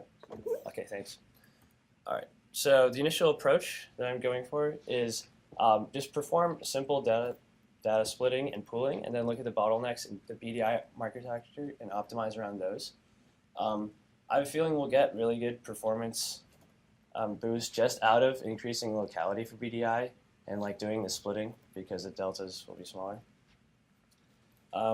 So the drawbacks prior work, they don't do this specifically for BDI. All right, so the methodology. So for proof of concept, it's the first thing I'm doing. It's the initial approach. So implement a simple BDI simulator, feed it memory traces, create an infrastructure for that, and then just record hit miss eviction data, and then do this for manually modified programs that do the splitting. All right, if these numbers are convincing, we'll try and generalize the algorithm and then automate it. And this will probably be done either in the compiler using profiling or static type checking. I'm not leaning towards a dynamic one. All right, and then confirm the actual performance improvements and run it on benchmarks. All right, so right now, progress, I have simple test suite. There's a memory trace recording infrastructure. This means we get memory traces of the access patterns, and these traces are a little different than normal ones because they have to actually have the data accompany them, because you can't actually simulate BDI compression without the data. It's dependent on that. There's a driver for input traces, and I've finished implementing C++, so I just have to do my manually rearranged test suite to compare the numbers of hit miss evictions. Okay, so what's coming up? All right, some manually rearranged test programs. All right, speed up. Gather data, and then I think the hypothesis is definite improvement. I just want to, so when we actually look at the reduction in misses or misses per kill instruction, we just want that to be enough to justify going this route, because it has to change the compiler and the memory library in some cases. So that's a lot of things to change. All right, acknowledges, allowance. Thanks to Gennady, he directed me to a ton of papers. Okay, that's fine. I'll have questions Sweet. for you. Sounds good. So, are you using his simulator? No, so his won't work for the lightweight solution. Okay. So I'm just doing really lightweight, tons of memory traces. But for the cycle accurate architecture that I will be implementing, he does have one in mind. But he said the original one that he did his experiments on all had a kernel running on it. Okay. And so he wanted more, he didn't want to pollute the results with that. Okay, I guess I don't understand that, but we can talk offline with Tyler. Definitely Sure. talk with Tyler because he's worked on this. All right, sounds good. Quite a bit. So this, I think this is a really promising direction. but I'd like to see some results. Yeah. One thing you said was types should be allocated together, right? Similar types should be allocated together. Yeah, I think but that may not improve because types that do not necessarily mean values, right? Right. You really would like to look at the similarity of the values. So the point I was trying to make is a heuristic as opposed to right. So you are looking for similar values. Yeah. I see. Okay, that could be a heuristic. Right. That could potentially correlate with values. Have you profiled any applications, or to see what values they access? So that you can see that all with the memory traces because it has the data in it. Okay. So I'm just looking for more diverse applications. So obviously there's like some stuff like linked traversal, and then there's stuff like calculating prime numbers and things like that. So what is in your test suite right now? So those two examples, and then there's two more similar, like pretty mathematical ones, and like a matrix multiplication. Okay. I think those are. Okay, it's good to take an application and modify it. That's what you're planning to do? Yeah, so there's some like more modest sized ones that you can do manually. But right now, like one, I want to be able to just in the testing infrastructure, I would like that to also be automatic and just like you can't like look for the load instructions in the assembly necessarily because there's move, there's load, and there's tons of things, and lexing all that out is a pain. So I've been doing it manually. By the time I get to like a decent sized program, I'd like to have that figured out. Yeah, but that's the low level approach. I'd also encourage you to look at the high level approach, which is look at the source code and see what it's doing. Okay. And split the structures, for example, separately, and see the improvement in compression ratio. You cannot do it for every program, obviously, but for some cases, you can do it. You can show the benefits that way. Okay. Because low level, fully automating this will take a long time. Right. Whereas if you go from the high level, you can actually develop a lot of insight into what's going on in the program. So you're saying like the overhead of like actually just making the extra function calls and not having them done for you, like if that's negligible enough, then we should see the same. That's right. Okay. Analyze the programs. That will give you a lot of information. Okay. Okay. Sounds good. Okay. Thanks. Move on. Sorry. So I'm Brian, and I'm going to be speaking on the enhancing system performance for block-based architectures. Block-based architectures were initially created to speed up the fetching rate for systems, as well as getting better performance for branch predictions made by a system. They achieved this really by using the compiler to rearrange instructions that were taken in by a program and forming them into blocks that were created, optimal to run those instructions together. So these blocks themselves will be fetched together, run and then branch or jump to other blocks created by the compiler. And so this system was able to increase the fetching rate for the iCache and also create like optimal paths for code. But sometimes it may run into creating large blocks or memory-intensive blocks where a block could be stuck with a lot of memory latencies and with a cache. So you could end up in a scenario where, let's say one block is just working with cache memory blocks A, B, and C, and the next block that it jumps to is streaming through memory, doing its calculations. And so if it were to jump back, you would run into like memory latencies, reallocating for A, B, and C. So my project is focusing on dynamically allocating cache to speed up execution of these code blocks, and the different things that go along with that. So my solution, or the solution that I believe should be done, comes in three main points of it. One, it should guarantee that a block has cache, enough cache allocated to it when it's running its computations. The second, you want to make sure that the blocks chosen to be allocated cache are chosen intelligently, so that not all blocks are being allocated space, because not all blocks are required or won't benefit extremely from such allocations. And lastly is to keep overhead low for the implementation. So one methodology I'm going to try to do is using a utility-based cache implementation or allocation for blocks. It's a lot like Koresh's and Pat's algorithm, but they use theirs based off of applications, while I'm going to be translating that to blocks of code. Another is maybe I'm going to try using changing the replacement policy in the cache management system to maybe a more memory level parallel aware cache. And lastly, trying hybrid systems of the two and see if there's any benefit there. So for the first methodology, the utility algorithm, it's a lot like Koresh's and Pat's paper states it to be. So like the base replacement policy is LRU, and the utility is tracked using utility monitors that are dynamically set, but are sampled. They're not on all sets in cache.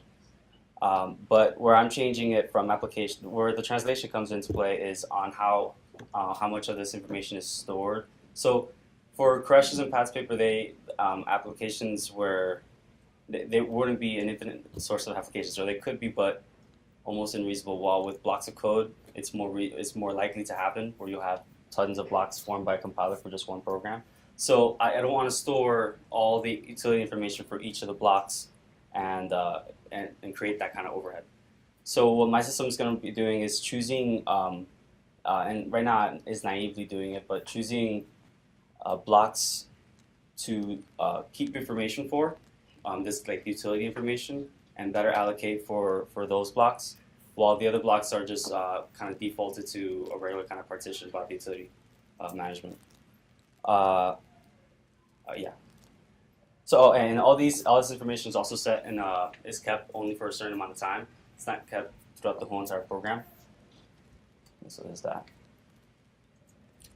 For the management replacement system, this is pretty simple, just replacement of this LRU kind of policy in cache to switching to evicting. Every time a block is brought into cache, it will be assigned a priority based on how much misses that code of block, that block of code that was being executed has faced.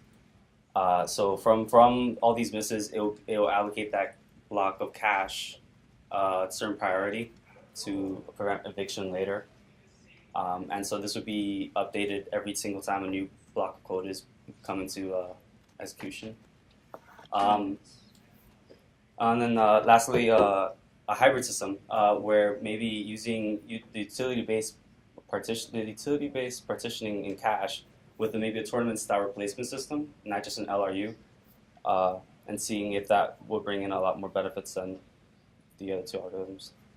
So I'm going to be implementing this using a Termarian simulator. It uses Open Impact compiler to form hyperblocks and superblocks. A lot of the papers I've read use this compiler, use the Impact compiler. This one is the one I found with the University of Illinois, the Open Impact compiler, that would do the same kind of optimizations for code. I'll be simulating the cache management, so setting up a utility framework, with the utility monitors and the keeping information and stored and replacing information after a certain time set. Also, with the cache replacement system, I'll be changing that and then combining it later for a hybrid combination. So what's next is actually getting simulated results. I haven't been able to completely get the simulation to compile on my computer, so I haven't been able to get actual physical results. Also, I'm going to plan on figuring out how more intelligently to select blocks of code to keep track of information for. So initially, in the tracking of the utility of a block, I want to make sure I don't want to keep track of all the blocks' utility information. So selecting which should be prioritized. I want to get a better algorithm than the one I'm using now. And then I also want to consider data dependencies between blocks of code. So there are blocks, there are cache blocks that can be used between two code blocks. I want to see how that may influence my system. So these are some of the references. These are some of the papers I've been reading. Okay, that's it? Yeah, pretty much. Okay, you're on time then, which is good. Okay. I think this is an interesting idea, actually. This is basically what you're trying to do is to partition the cache within an application across blocks. One question is, you can have many blocks in an application. Right? Yeah. So when do you decide to not deallocate a partition? Let's say you have 1,000 blocks in an application. You're not going to partition your entire cache across those 1,000 blocks. No, right? it will be How do you kept decide? on blocks that are being executed in a certain time period. Okay. What is that time period? Because you may eventually get back to a block at some point, right? Yeah, that I'll have to actually see when I simulate. I mean, I was, I guess, going to pick a number and see how much. I guess it also depends on the application. That's right. It does Yeah. depend on the application. Yeah.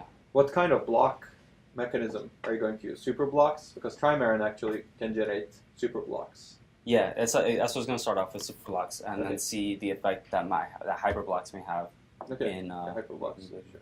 Yeah, that would be good. Okay. You will need some infrastructure work to tie it to a cache simulator. Have you talked to Vivek Seshadri? No, It'd be good if you talk with Vivek Seshadri. Okay. So he can help you set up the infrastructure. Okay. Because you will need help with that probably. Yeah. The second question is, the second comment is, have you analyzed any of these blocks yet? I guess you haven't. I haven't been able to know because there's something wrong with my computer in the Okay. simulation compilation. So I've been trying at it and reframed my computer. and all Yeah, that get stuff. that as soon as Yeah. possible. Yeah. But take a look at the reuse characteristics across different blocks. Yeah. Basically, for example, a block can be always accessing memory in a random access manner and may have Yeah. zero locality. In that case, you don't want to allocate any partition to it, right? You Yeah. can just bypass the Yeah, cache that's with any the access. that was the part of the getting it to be more intelligent, selecting what block information to hold or not. Okay. I know I got the suggestions to consider the data reuse, but Okay. I wanted to I wanted to figure out at least set up to see how initially Okay. it could be used. And all. That characterization would be very useful before you go into the utility-based cache partitioning implementation. Oh, okay. Figuring out which block has good locality versus bad locality. Like looking at the hit rate, cache hit rate of the blocks would be useful. Yeah, do that. Cool. Okay. And also the access pattern, streaming versus random access. So a good analysis of the block reuse and access patterns would help you a lot. Mm. I would also do the other thing at the same time. Try to come up with a utility-based cache partitioning mechanism or MLP-aware cache partitioning mechanism that's block-aware also at the same time. Yeah. Okay. Cool. Okay. Any other questions? Okay, let's move on.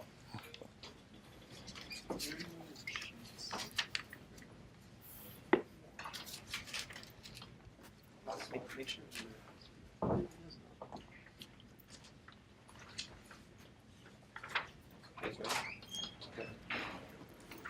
So we're looking at the various cache insertion and replacement prediction mechanisms for multiple shared cache levels.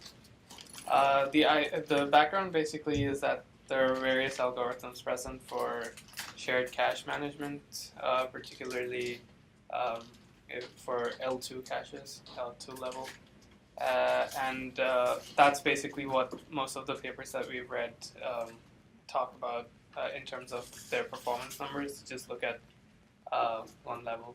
And basically, we see that most current systems also have two shared level caches, basically L2 and L3. And so that ties into our motivation. And since there is more than one level of shared cache in most systems, we aim to try and find the best mix of prevalence schemes to begin with for best speed up and lowest misses per kill instructions.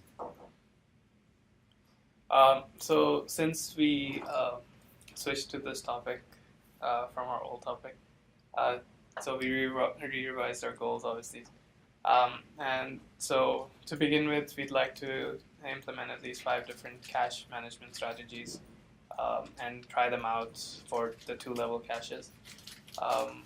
So we have DIP and DRRIP and LRU, of course, and then we are working on implementing EAF and SHIP and one of RTBRM CT. I don't quite yet know the nitty-gritty of either one of them, so we have to look at that and decide.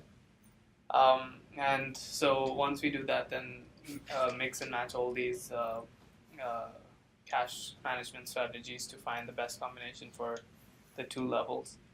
And once we get that, then using our traces that we use, profile what type of traces you're using and look for commonalities maybe between the speedups you get for certain combinations as opposed to others, and find characteristics that work for one level and the other level. So like I said, so far we have the simulator running for 3 of the management schemes, and we're implementing the EAF next. And we were able to run it, able to have a look at it, and it works basically. And yeah, so what you see here is some of our preliminary results. So don't take them too seriously just yet, but just to give you a background on what we did to get this data. First of all, we tried a couple of simulators. We tried the Mars, then we tried Multi2Sim, but then we finally found the VEX simulator, which was the one that worked best for us. And this system that we're running, we have L2 cache, which is 256K, 64 byte data, and 8-way. And then the L3 cache we're running is 1 megabyte, 16-way associative cache. And what we tried so far is we did first in, first out for L2 and LRU for L3. Then we also tried LRU for both of them. And what we've seen by just looking at this data is that it's mainly the policy on the L3 cache is mainly controlling the misses per kilo instructions. So here we ran this, what is it, 500 million cycles. That's kind of what we ran on what you see here. And so what we want to do in the future is, like my partner mentioned earlier, is that we want to try EAF on L2 and then EAF on L3 and see how the different policies affect the L2 and L3 cache at the same time. And so what we're running is actually, we took the SPC benchmarks and basically used ping to get the traces of how it's accessing the cache. So that's what's actually being input into the simulator. And basically we're gonna start thinking about what is the optimal mix. And it takes about 40 minutes for us to run the results that you got here, like per bar graph. So we kind of have to run that as soon as possible and try to see the data that we actually have. 2 minutes. And so these are some acknowledgements and. Yeah, you have a lot of time. That's good. Given that you recently switched. Yes. Yeah. Can you go back to the graph? Right. What is the y-axis there? Is that 27 IPC? Yeah, 20, about that. No, that was my question too. Is it IPC or CPI? I'm sure it is IPC. That's a lot of IPC, right? Yeah. 27 IPC. I mean, that's what we also noticed. But that doesn't make sense. I mean, what's the issue with? This is VEX simulator? Yeah. Yeah, there's something wrong in these. Okay, so maybe we haven't figured out exactly how to run That's it. right, yes.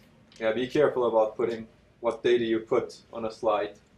I mean, you should understand the simulator you're working with. I mean, it kind of worked for the rest of the stuff, so we just carried forward. That's right, but don't trust the results that you see, that the simulator spits out. Okay. You need to know the simulator. That's very important. So I don't trust any of these numbers.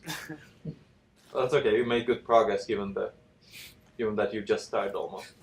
But you need to work hard, I think. This is a really good topic. I was going to ask you questions about these, but this doesn't make sense. So what's the key conclusion that you have from these results? I'll still ask, since you presented them. I mean, so the idea was we wanted to try out different combinations for just 2 to begin with. So we were just trying to get LRU, FIFO LRU, and FIFO FIFO to work. But FIFO FIFO didn't finish on time, so it was still running. That's why we didn't have that.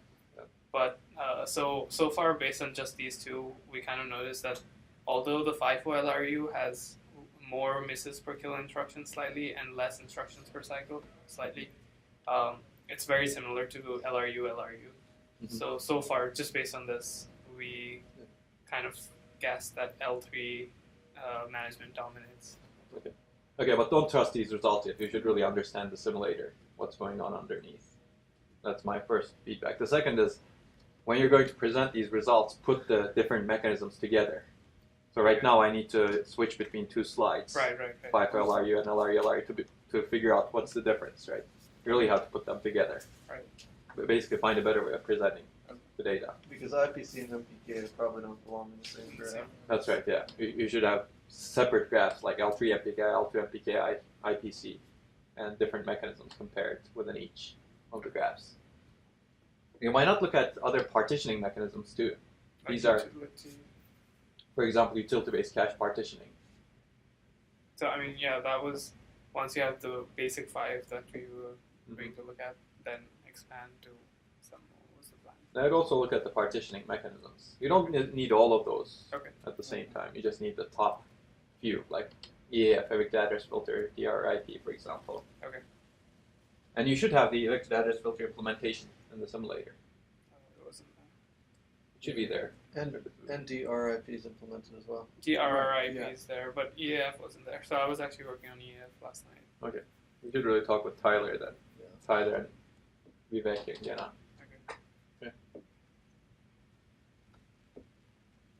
Okay. I guess I don't have a lot of comments since you're starting this. You'll need to work hard. Yeah. I mean, and if any more papers that we should look at. Now, definitely those papers that you cited. Right. On all of those mechanisms. But I think one good result would be to show that if you have you can comprehensively explore all mechanisms for all levels, right? Implement each mechanism at each level and combination of each different mechanisms at each level and look at the results. That's one thing. But it'd be good to see anomalies. For example, you implement one mechanism at the L2 level and the same mechanism at the L3 level. When you implement the mechanism at one level, you get better performance, but when you implement it at both levels, you get worse performance. That's an anomaly almost, right? You would like to see cases like that and understand why that's happening. Okay. That'll give you a lot of insight into what's going on, right? That understanding. Okay, I guess we'll see what you come up with. Okay. Thank you. Hi, I'm Nandita, and I'll be talking about prefetching in GPUs. So my project is basically on coordinating prefetching in GPUs and optimizing them, especially with memory compression. Okay, so prefetching is a technique that's used pretty effectively in CPUs, but in GPUs it's a little trickier. So why is this, right? So GPUs are essentially designed as a throughput machine where it effectively hides these long memory accesses, memory accesses, which you have in CPUs, and which is a huge performance bottleneck there. But here, by using intense multi-threading, that problem is not that critical here.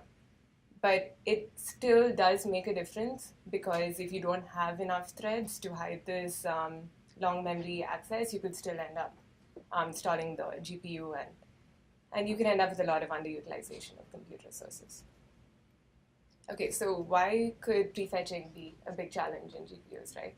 So for one thing, GPUs are usually very bandwidth limited usually, so you don't want to flood the system, which already has a lot of requests, with even more. Potentially, most of them are still not going to be very useful as well, so that's a problem. And another thing is, since you have so many threads and so many warps, the predictability in accesses might be a little more tricky with GPUs.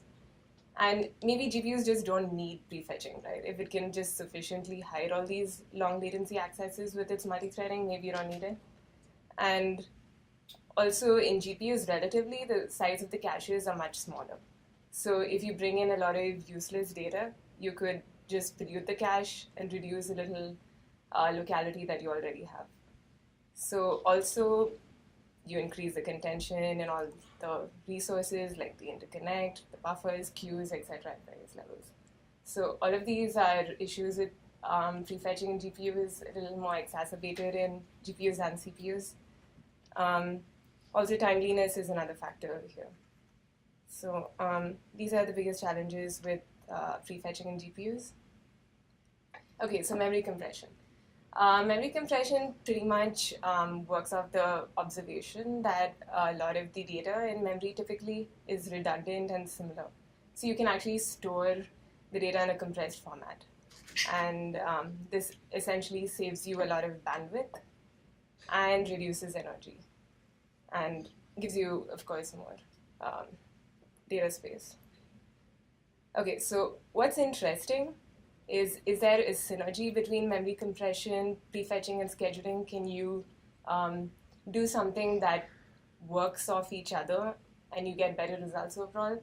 So some of the thoughts here are, so one of the biggest problems with prefetching is that it increases your bandwidth utilization, and compression essentially gives you this additional bandwidth that you can use because it reduces your bandwidth utilization. Also, prefetching helps you identify patterns in data accesses. So how can you leverage this, right, in memory compression? You could pretty much rearrange data in memory based on the access pattern and then compress it. So all of this effectively gets you reduced bandwidth utilization and prefetching together, potentially. Also, can you integrate scheduling here?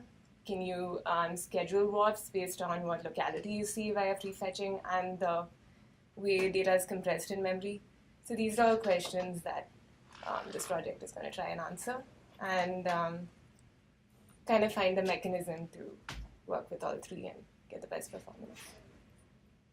Okay, so what's the work that's been done on prefetching in GPUs, right? So so far, most of the work that's been done includes scheduling and prefetching cooperation where you schedule warps based on what you can prefetch in the future, or basically identifying patterns in accesses and threads in one warp to prefetch for another warp, or basically using per warp pattern identification. Also, you have a lot of adaptive prefetching work that's been done for CPUs, which essentially throttles prefetching, the aggressiveness of prefetching based on stats like timeliness and accuracy, pollution, etc. So yeah, I'm not really going to go into this too much. Okay. So the goals of this project essentially are to study what impact you're going to have if you actually use traditional prefetch mechanisms in GPUs today, why you lose performance if you actually do, what would be the interaction with prefetching and compression, and see if we can come up with a mechanism to effectively integrate all of these, which is memory compression, scheduling, throttling, and just with the prefetcher, right? 2 minutes. Okay, so we're going to use, we have been using GPU-Sim, which is a functional plus cycle accurate simulator. I'm just going to go over this. So what have we done so far? We've had the setup done, and we've coded in the prefetchers, and we've run some initial experiments, which I'm just going to get to. Okay, so bandwidth sensitivity.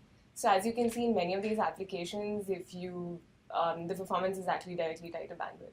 So it's almost linear in many cases, which means that it's completely bandwidth limited, which is essentially one of the biggest challenges with prefetching.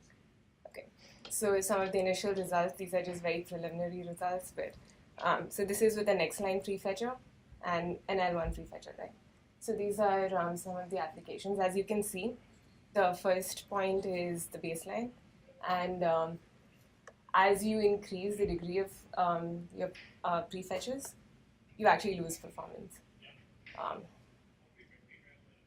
So if you look into why this actually happens, you see an increase in the miss rate, which means that you're actually polluting your cache. And also some of the other things that stand out is that in this case, the prefetcher is actually not increasing the bandwidth utilization, so that's not the reason for loss in performance. Instead, you're losing performance because you're increasing the number of stalls in the interconnect and in the cores itself. Okay, so this is with the prefetcher to L2. Here, the performance loss is similar, where you actually do still see a lot of performance degradation when you do integrated. You can finish the slide. Okay. Yeah, so basically it says the same story, right? That the more aggressive you are with your prefetcher, the more performance you lose. Okay. Yeah. What's the next slide? Curious. Okay, so this is why this happens. So what is this, CP? Oh, that's the... That's the name of the... Okay, just tell me why this happens without going into the slide. So again, it's not the bandwidth that's the problem. It's actually just the increase in your interconnect stalls. Interconnect stalls. Yeah. And that's a big increase over there. Yes. Okay, what's the next slide? Another point. Yeah, lots of slides. Oh, 19. Just go through them quickly. Okay, so I think this not is the last talk one. about them, but just that's it. Yeah, step through them. Okay. Okay. Okay. I have a lot of comments, so we won't really finish in 3 minutes. Okay. But several things. What some metrics that would be good to look at would be coverage, accuracy, and timeliness of the prefetchers, right? Because I actually have those. I just... okay, they're not here. Okay, good. It's good to collect them, but it's good to draw conclusions. I'm assuming that bandwidth is not increasing because your prefetcher is accurate. Is that correct? Well, they kind of get filtered out, I would say. What do you mean they get filtered out? Well, you have a lot of stalls, so your bandwidth is a time thing, so it doesn't increase. But and another thing is your miss rate doesn't really increase at the L2 level when you're prefetching into. Where is this bandwidth utilization at? Because if you're prefetching wrong things, you must increase your bandwidth utilization. But you're also slowing down the system. So bandwidth is not the number of accesses. Oh, what is it then? How is per it measured? second. Oh, I see. I So- see. So the rate at which you're... So I'm saying that you're already so stalled that you're not sending any more I see. requests. Yeah, maybe a better metric to look at would be extra bytes wasted, right, on the bus. That would tell me a lot. What do you also. mean extra? Basically, it's not really the bandwidth, but how many extra bytes you fetched Okay, unnecessarily. right. Yeah, basically, total number of bytes fetched by the application. So that's Would be- essentially accuracy. Well, anyway, you can tie it into accuracy. I don't think it's accuracy. Okay. It's not accuracy, actually. Okay. So that's one thing. The other thing is, do you have results with compression? No, not yet. Okay. So what's the key idea in combining compression? You had very good high level goals, but I don't see the lower level ideas. Like Well, what is the key idea in combining compression and prefetching? Well, like I said, you kind of, if you can just bring in more data with compressed lines, then you don't need that extra overhead of getting more lines with prefetching. So one thing is that you could always get hints from the prefetcher, and another thing is rearranging lines and then compressing them and keeping them based on what you think would be a stream or a stripe. I think I understand what you mean because I have information about this topic because I worked on it. Yeah. But it'd be good to clearly show that, Okay, like to have two mechanism slides that show what you just said. Okay. That would be very instructive and useful. Okay. I understand what you're saying, but you should convey that in the slides. Sure. Okay? Okay. Okay, let's move on. Okay, hello everyone. My topic today is manipulate configuration of logically addressed devices behind host controllers. My name is Miao Yu. So about information security, we care about the following three aspects. The first, confidentiality, and the second, integrity, and the third one, availability. So we say that in the context of our communication, we only care about the first one and the second one. We do not need to care about the availability because we always assume that the device is okay, it's good, and it runs, so the availability is always fulfilled. Then the next, microhypervisor is for nowadays, microhypervisor is a new security approach. It doesn't require virtualization, so that means it only requires a small trusted code base. That's a critical requirement for security approaches. And trusted path is an approach based on the micro-hypervisor. It can protect the path from application to the device. And for the on-path controllers, they're always configured by the operating system. And trusted paths only verify them when we need security. So the problem is that does trusted paths can effectively protect all kinds of devices? Our idea is that we propose the advanced hardware configuration attack, and we try to produce trusted paths unverifiable configuration with unmodified hardware, and we want to destroy data secrecy and/or integrity. Our goal in this project is to evaluate the attack. So first, does it exist?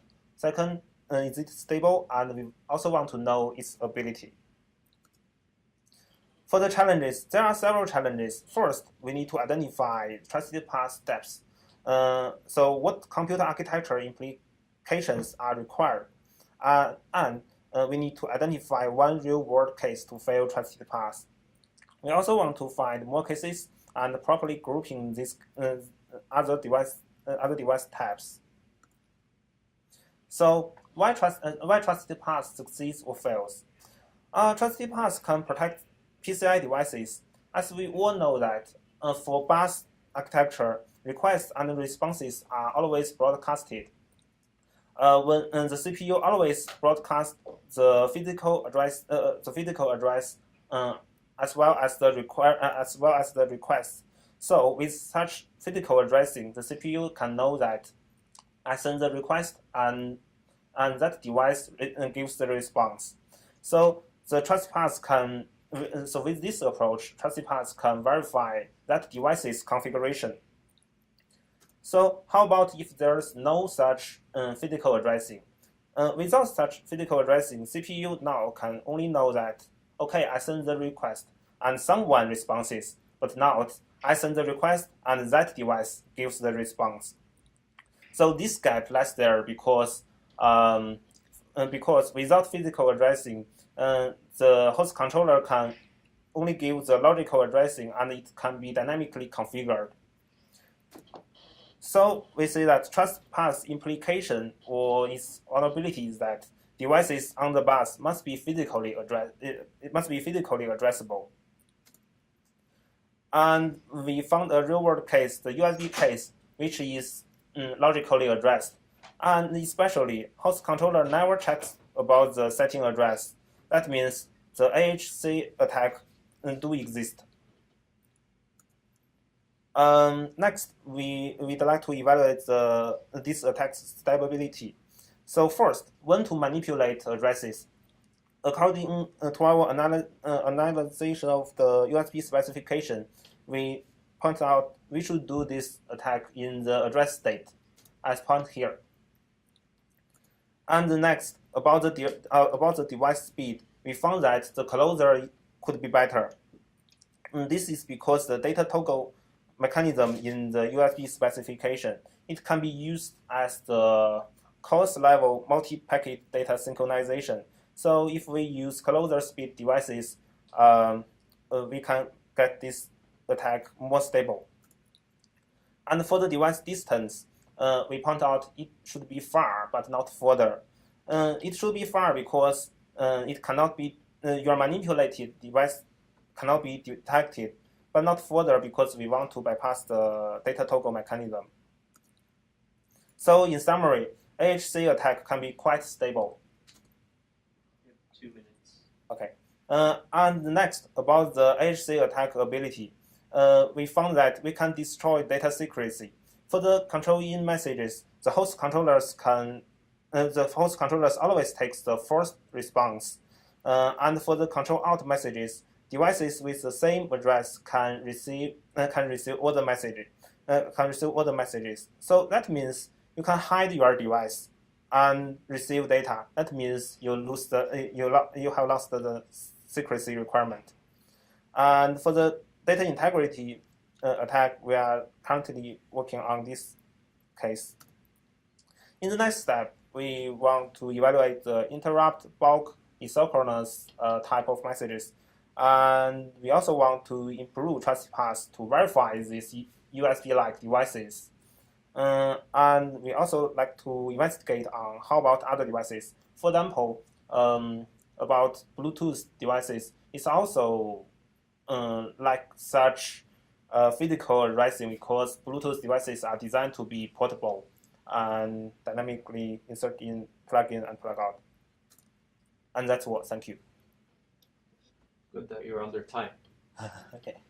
So can you go back? You said attack exists, and I didn't understand exactly how it existed. This one? Oh, yes, this one. Okay. Basically, what happens exactly? Okay, so for example, the CPU can tell the USB controller, the USB host controller to configure some USB devices to also have the address 3. In that case, when there's a control out message sent to the address 3 USB devices, both of the devices will get this message. So both devices can have address 3? Yeah, both devices have the address 3, and they can get the messages. And that means the USB host controller won't perform any check about the underlying device's address. They don't know about that. They only see that, okay, there's a config message to let me put for example, the USB address from address 4 to address 3. Then I just need to do that. But they never check about, okay, there's an address confliction. There's no check about So that. user can send that message? Can send any that user? Any user level code? Yeah, from kernel code. From kernel level. Yeah, from kernel level. Yeah, well, if you have to be at the kernel level, then you'll have to compromise the kernel, right? Yeah, but well, in our story, we assume that the attacker can attack the operating system and the user code, because that's also the same attack scenario or the attacker's capability in the one described in the trust path paper. Mm-hmm. So we keep the attack scenario to be the same, but we want to disable the trust path protection. I see. So what's happening is the OS is compromised. OS is compromised. It's basically now enabling some USB device. Yeah.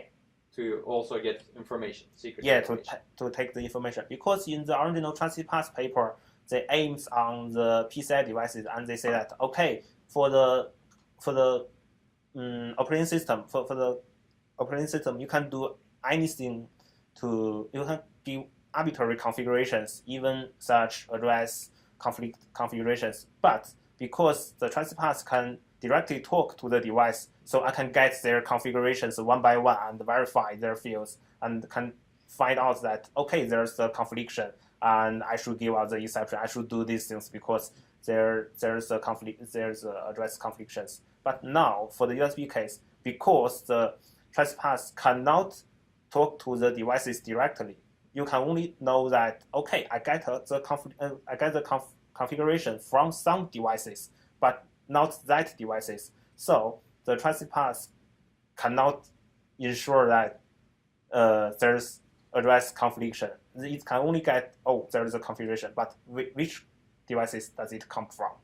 Transit path won't know about that. So can't the USB controller basically say, I'm not going to assign the same address to multiple devices? To the best of knowledge, to the best of our current knowledge, so on the USB 2.0 and 1.1 host controller specification, there's no such mechanism. Why not? Is there a reason not to check this? I think that they only care about the performance and throughput, but not security. Mm-hmm. Yeah. Okay. I guess I'm going over my time, but okay. One last thing. What is the attack? Meaning, will the device attack the system in this case, or the compromised OS can get information from one device? Because I'm unclear about the implications of the attack now. The implication is that you can destroy the trusted path protection by configuring someone else device to get the secret information to the trusted path device. Okay, That's from some another other device. Some other device. Okay, by configuring one device to be a listener, let's say. Yeah, that's you true. can get information from some other device. Yeah, that's true. And that for you the think was protected. Yeah, and for the control out direction, we already demonstrate that can be possible. Okay, I'd like to see that demonstration. You have it in real. I right now. didn't take it. Not right now, today. but Yeah. you can show it to us, right? Yeah, I have the messages, the communication messages, but I didn't bring it here today. Okay, it'd be good to look at that. Maybe with Tyler and me. Okay. At some point, because this is interesting. Okay, thank you. But the fix seems trivial, right? The solution seems trivial. Assuming this is the only mode of attack. Yeah, this is only the attack, but here I say that. Wait for a moment. Here in the second step, so how to improve trust path to verify USB-like devices? For example, the naive solution would be okay. Trust path can recite all the devices. That could be fine, but there will be a problem. So you recite it, and you want to keep the trust path, such micro-hypervisor solutions to be small. Then you may need to implement your own drivers. Okay. All of your own drivers, all of your device own drivers. Otherwise, when you give all the devices, all the USB devices back to the operating system cannot continuously use these devices. I see. Okay. Yeah, that would be a big problem. So that would be a denial of service to the operating system. Okay. Okay. Anyway, we can talk about that offline. Okay. Let's move on. Thank you. We can start. Yeah. Hello, everyone. I'm Yang Li, and this is my partner, Jin Sun. And we are working on the application-aware hybrid memory management. So our problem is like this. So there are multiple single-threaded applications running on a multi-core system. We share a heterogeneous memory system consisting of DRAM and non-volatile memory. So our problem is that we want to determine a certain data mapping to improve the performance and fairness. So there are a bunch of previous works. Our baseline counterpart is the RBLA, so row buffer locality aware caching policies. So the key ideas of this paper is that the row buffer means access latency of DRAM is much shorter than that of non-volatile memory. So we want to migrate rows with worse row buffer locality to DRAM to achieve good performance. But there are some weaknesses. So one is that it is fairness, unawareness, and also it fails to consider the memory contention and other important factors. So and also this is our target goal. So these are our solution ideas. First is BLP-aware mechanism. So for a row, we define the BLP as the number of rows that usually be accessed simultaneously when this row is accessed. So for migration decision, we tend to migrate rows with bad BLP property to DRAM. So this is an illustrative example. So for thread A, there are 2 rows usually be accessed in the same time, and the thread B has 1 row to be accessed independently. So if we want to migrate 1 row to DRAM, which row to migrate? If we migrate one of the thread A's row, then the potential stall time of thread A is also dominated by the unmigrated row. But if we migrate the row of thread B, then the potential stall time is improved, so that we want to migrate rows with bad BLP property. And also we need to consider memory contention. So we use average queuing time to measure the memory contention. And if so for the migration decision, if the queuing time of DRAM is very similar to that of NVM, it seems that we do not need to migrate. So we kind of model the benefit like this. So basically, it's the total access total access time improvement weighted by the MLP number. Okay, thanks.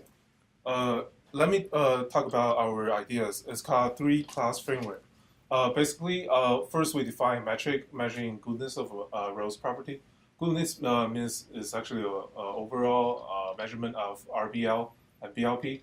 So, I mean, if a row is good, it means it has a very good overall property of RBL and BLP. So this, we definitely don't want to migrate these rows because it's not valuable. Like the migration cost may be greater than the benefit. And for some rows, they have very bad BLP and RBL. Means we can migrate. We definitely want to migrate that, and that will give us a lot of benefit. So we have two thresholds, threshold A and threshold B. So if the goodness of a row is above threshold A, we call that a good row. If the row is goodness is below threshold B, we call that a bad row. So why we classify these three? First, we don't want to migrate any good rows. We want to migrate all bad rows, and this the essence of this is we want to ensure some kind of performance with migrating all bad rows, and we sort of want to migrate medium property rows wisely to ensure the fairness and the throughput. So next slide. So here are problems. So first, how to define goodness. This is a quite tough problem, but we come up with something similar, like something really relevant. We have weighted service time, which is actually measuring a row's service time. Average is actually an average value. It's sort of like a badness, the opposite of goodness. So we can probably come up with a metric similar like this. And the second one is how to determine the thresh A and thresh B. For thresh A, basically you can see that you can determine threshold A simply by the net benefit. If it's greater than is greater than 0, it means probably we want to migrate that to put that into median property rows. And if that is okay, so if that is so for threshold B, it seems like we need to do it dynamically. And for the third one, for migration decision for medium proper threads, we have a naive approach. Basically, we want every applications have same amount of migrate rows. So we have some experiments result, and we spent a lot of time modifying and develop a hybrid memory simulator. And here are our experiment setup. So here are our results. So for the first one, it seems like the baseline outperforms RBLA. Is pretty strange, but it's actually our first trial of this simulator, and it has a lot of configuration issues not solved. So probably we can do better in the future. So for the second one, the fairness is pretty making sense because our baseline and RBLA are all not fairness aware. So it's kind of even that shows on this graph. So for our plan, first we want to finish simulator modification and development. So we need to obtain a better result for RBLA. And the second one, we want to come up with a better fairness mechanism and evaluate the potential factors with the following 4. So we assume that it's our hypothesis, BLP and row buffer locality and MPKI will have some impact on the throughput, and we want to integrate that into the three-class framework. Okay, that's it. Okay, you're right on time, I guess. Plan that.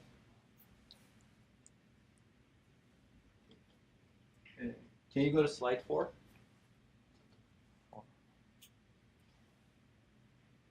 Yes. Okay. I really like this illustration. That gets the point across quickly. Have you tried this mechanism only?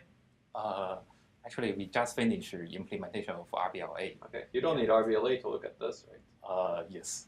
Yeah. So basically, maybe we can just try this one and compare it with the conventional research policies. Yes. It'd be good to see what's the effect of each of these different parameters that you have in goodness, right? MLP is one of them. This is BLP, I guess, in this case. Yes. But try to exploit this insight. This insight is good. There's also a paper called MLP-aware cache partitioning. You might want to take a look at that. Yeah. It's from Barcelona Supercomputing Center. I believe it was in IEEE Computer Architecture Letters, maybe in 2009. So this reminds me of that idea. Yeah, we will take a look at that one. Yeah. It's good to try it out and see. Second one is slide 6. 6. It's the beauty of slide numbers. So you said something about threshold A. Yeah. What was that? That it doesn't matter, or? It's sort of a fixed value. Okay. I mean, it's some sort of static one. Like we get information from like previous intervals, and we can somehow calculate threshold A, because threshold A means the net benefit. If it's greater than 0, we probably will put that into a median property. Okay. And if it's less than 0, I mean it's good rows. We definitely don't want to migrate them because they have negative net benefit. Okay. Do you have a cap per application that can be migrated? Because an application may have a lot of good rows, right? Yeah. So is that what the threshold is, or? Right now, for this threshold, we just think use it like a threshold for the performance centric migration. So the threshold B is performance centric migration threshold. And threshold A, we just think below threshold A, there is no need to migrate. The migration cost is very high. I see. Yeah, it'd be good to. So that high level information was missing. Here, like why do you need 2 thresholds? Like what is the purpose of these 2 thresholds? Like performance, fairness, something else. That needs to be clarified. And the second thing you said somewhere over in maybe slide 7. I'm going to finish soon. The last thing, you said every application tries to have the same amount of migrated rows, but that may not be a good idea, right? Because an application may have 10 rows and never use it. Another application may have 10 rows or 1 row and always use it. It's good to have some sort of utility taken into account, or something else that I'm not imagining right now. Because there is some value to a row, and that's not the same across all applications. Yes, and also depending on the application, like memory intensity. So some application may migrate many rows, but do not improve the performance very much because that's it's also true. Very high. Basically, how does a row's performance or migration relate to application's performance? Having a metric that ties that would be good. Utility-based cache partitioning does it in one way. It relates the amount of cache you give to an application to the MPKI you get. Here you can relate whether or not the marginal utility of migrating a row, you can estimate that. And you can try to estimate the effect of that on slowdown or some metric. So if a row is migrated, what's the slowdown change? That's right. Yeah. Maybe not on a per row basis, but on a batch of rows basis. Right? That could be useful. Okay, and I don't believe those RBLA results. So again, I'll make the same comment. If you don't trust your simulator, don't put up your numbers just to put up your numbers. That's not a good decision. Okay. You can say that we run experiments and we don't believe the simulator results yet, so we'll show the results later. Okay? Okay. Question of multiple large cores using ACS in an ACMP architecture. I'm Varun, this is Akash. So the problem statement is basically critical sections cause bottlenecks in parallel portions of programs, as we've talked about extensively in class. A proposed method to alleviate these bottlenecks is accelerated critical sections, where the critical sections are shipped to large cores. There's actually no research is incorrect. There's been some research done that provides power and performance measurements for ACMP using more than one large core, especially in the bottleneck identification, I forgot what the S stands, scheduling paper. But we found, we tried to develop a performance analysis equation to relate power and performance, and then we would have a basis to check our results against their results. So we're basically trying to find out, is it suitable to use multiple large cores with ACS? Even the results that we obtained were a little contradictory from the ones that we have in BIS. So our idea was very basic. We use Amdahl's law to get the performance for core when we are for a processor when we are using multiple large cores. After doing that, we will try to justify results with the simulation using multi-to-sim. More will be talked about methodology later. So as you all know, there is a basic Amdahl's law, and instead of using the number of cores, we try to represent it in the relation of performance versus power. This is the case when we have only one large core. The performance versus power evaluation. We try to modify this when in the case when we are using more than one large core, where capital K is the number of large cores that we are using. After having got a relation which gives performance versus power evaluation, we had to include two certain parameters. One was that of the overhead. The overhead might be because of the different number of threads running parallel for critical section in particular. For example, the data might inside the lock it might have to be manipulated later, or there might be an overhead because of the number of processor in which the updated data has to be shared. So we used these K1 and K2. We made K1 and K2 to account for those overheads. This is the maximum possible distance in a die, which we try to represent. After having got the overhead, we try to get the contention in the different ACS. The main purpose of using multiple large cores would be in the case when we have a lot of contention. So we try to include that parameter in our formula that we deduce. And the contention probability is basically how likely it is that multiple different critical sections are trying to execute on the same core at the same time. So this is the ideal case when we have no overhead or we don't have any contention. We find out from the formula that our performance eventually ends up being the same no matter how many different large cores that we use. This is the most ideal case. What kind of workload is that? These are using the equations. Oh, these are using equations on varying.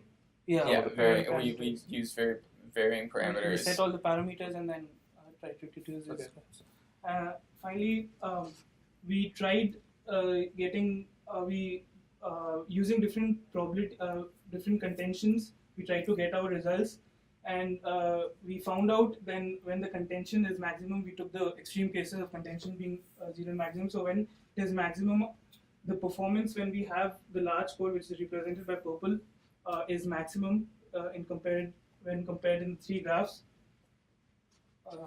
So the important note from that is that this is actually a different observation than the BIS made, which was as the die size increases, more large cores actually does substantially speed it up. So our goal is to either verify our equations or show that these equations may not be able to account for everything that goes on within the ACS.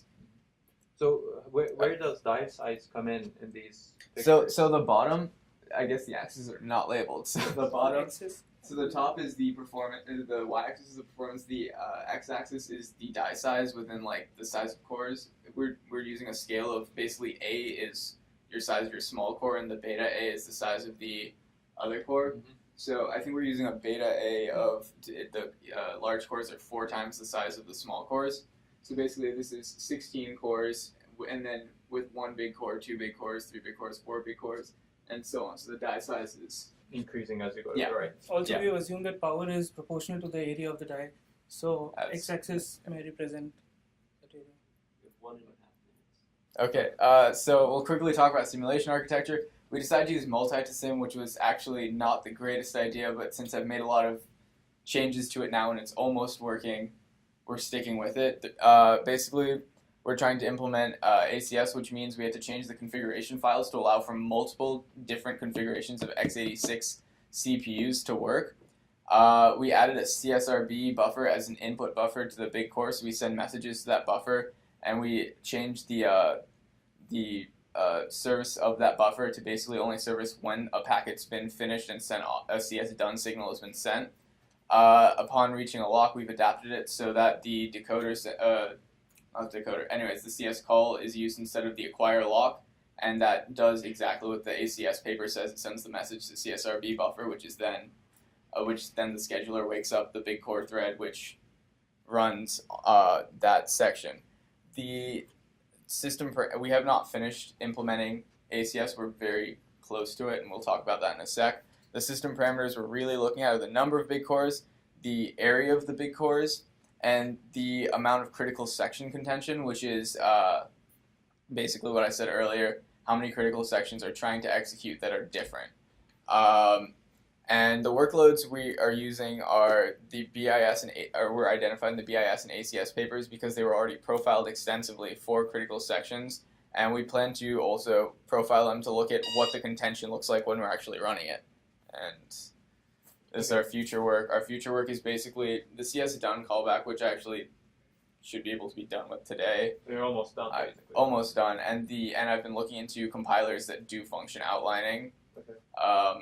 And when we extend it to the multiple core ACS, the way our equation works is not with SEL, but with basically it executes every critical section. So we were planning on just having a global table that routes different critical sections to different big cores. Okay, that's a good idea.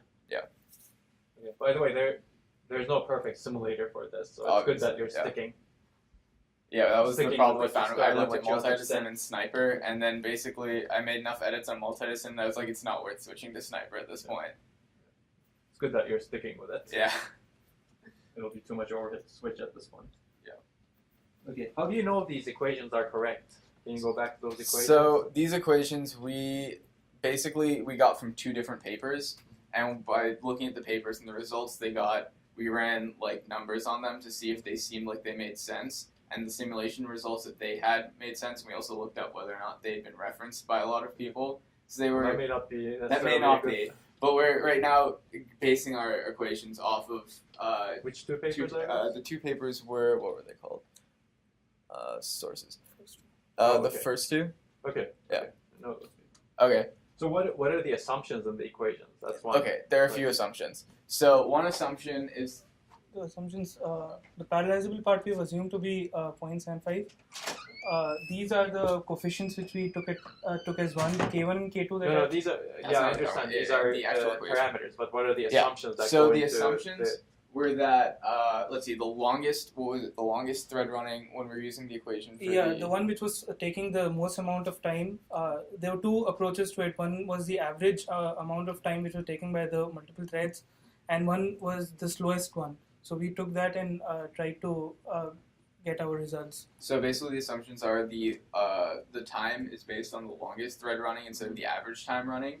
It assumes that there is some kind of probability of contention, and you can only execute the So basically we have the parallel contention and the parallel critical sections without contention and the non-critical sections on multiple cores, but we have the parts that have contention on 1 core. Sure. So that is an assumption, right? Yeah. The assumption is that basically these you have some random probability. Exactly. But I think if you're taking it from 2, it's a binomial distribution. Yeah, it was a binomial distribution that they basically all of these critical sections are independently and identically distributed, which may not be true. Good assumption because exactly when contention happens, you don't have independence in critical sections. So that might be one reason you may be seeing different results. Which is what we hope to find. Then we're going to try to change the equation to make one that suits what we find. Okay, it's always good to question. Of the course, assumptions yeah. We're not assuming this is correct by any means. Okay, this is just what we're comparing it against. That's good.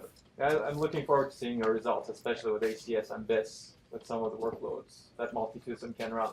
Yeah. Okay. Thank you. Thank you. Thanks.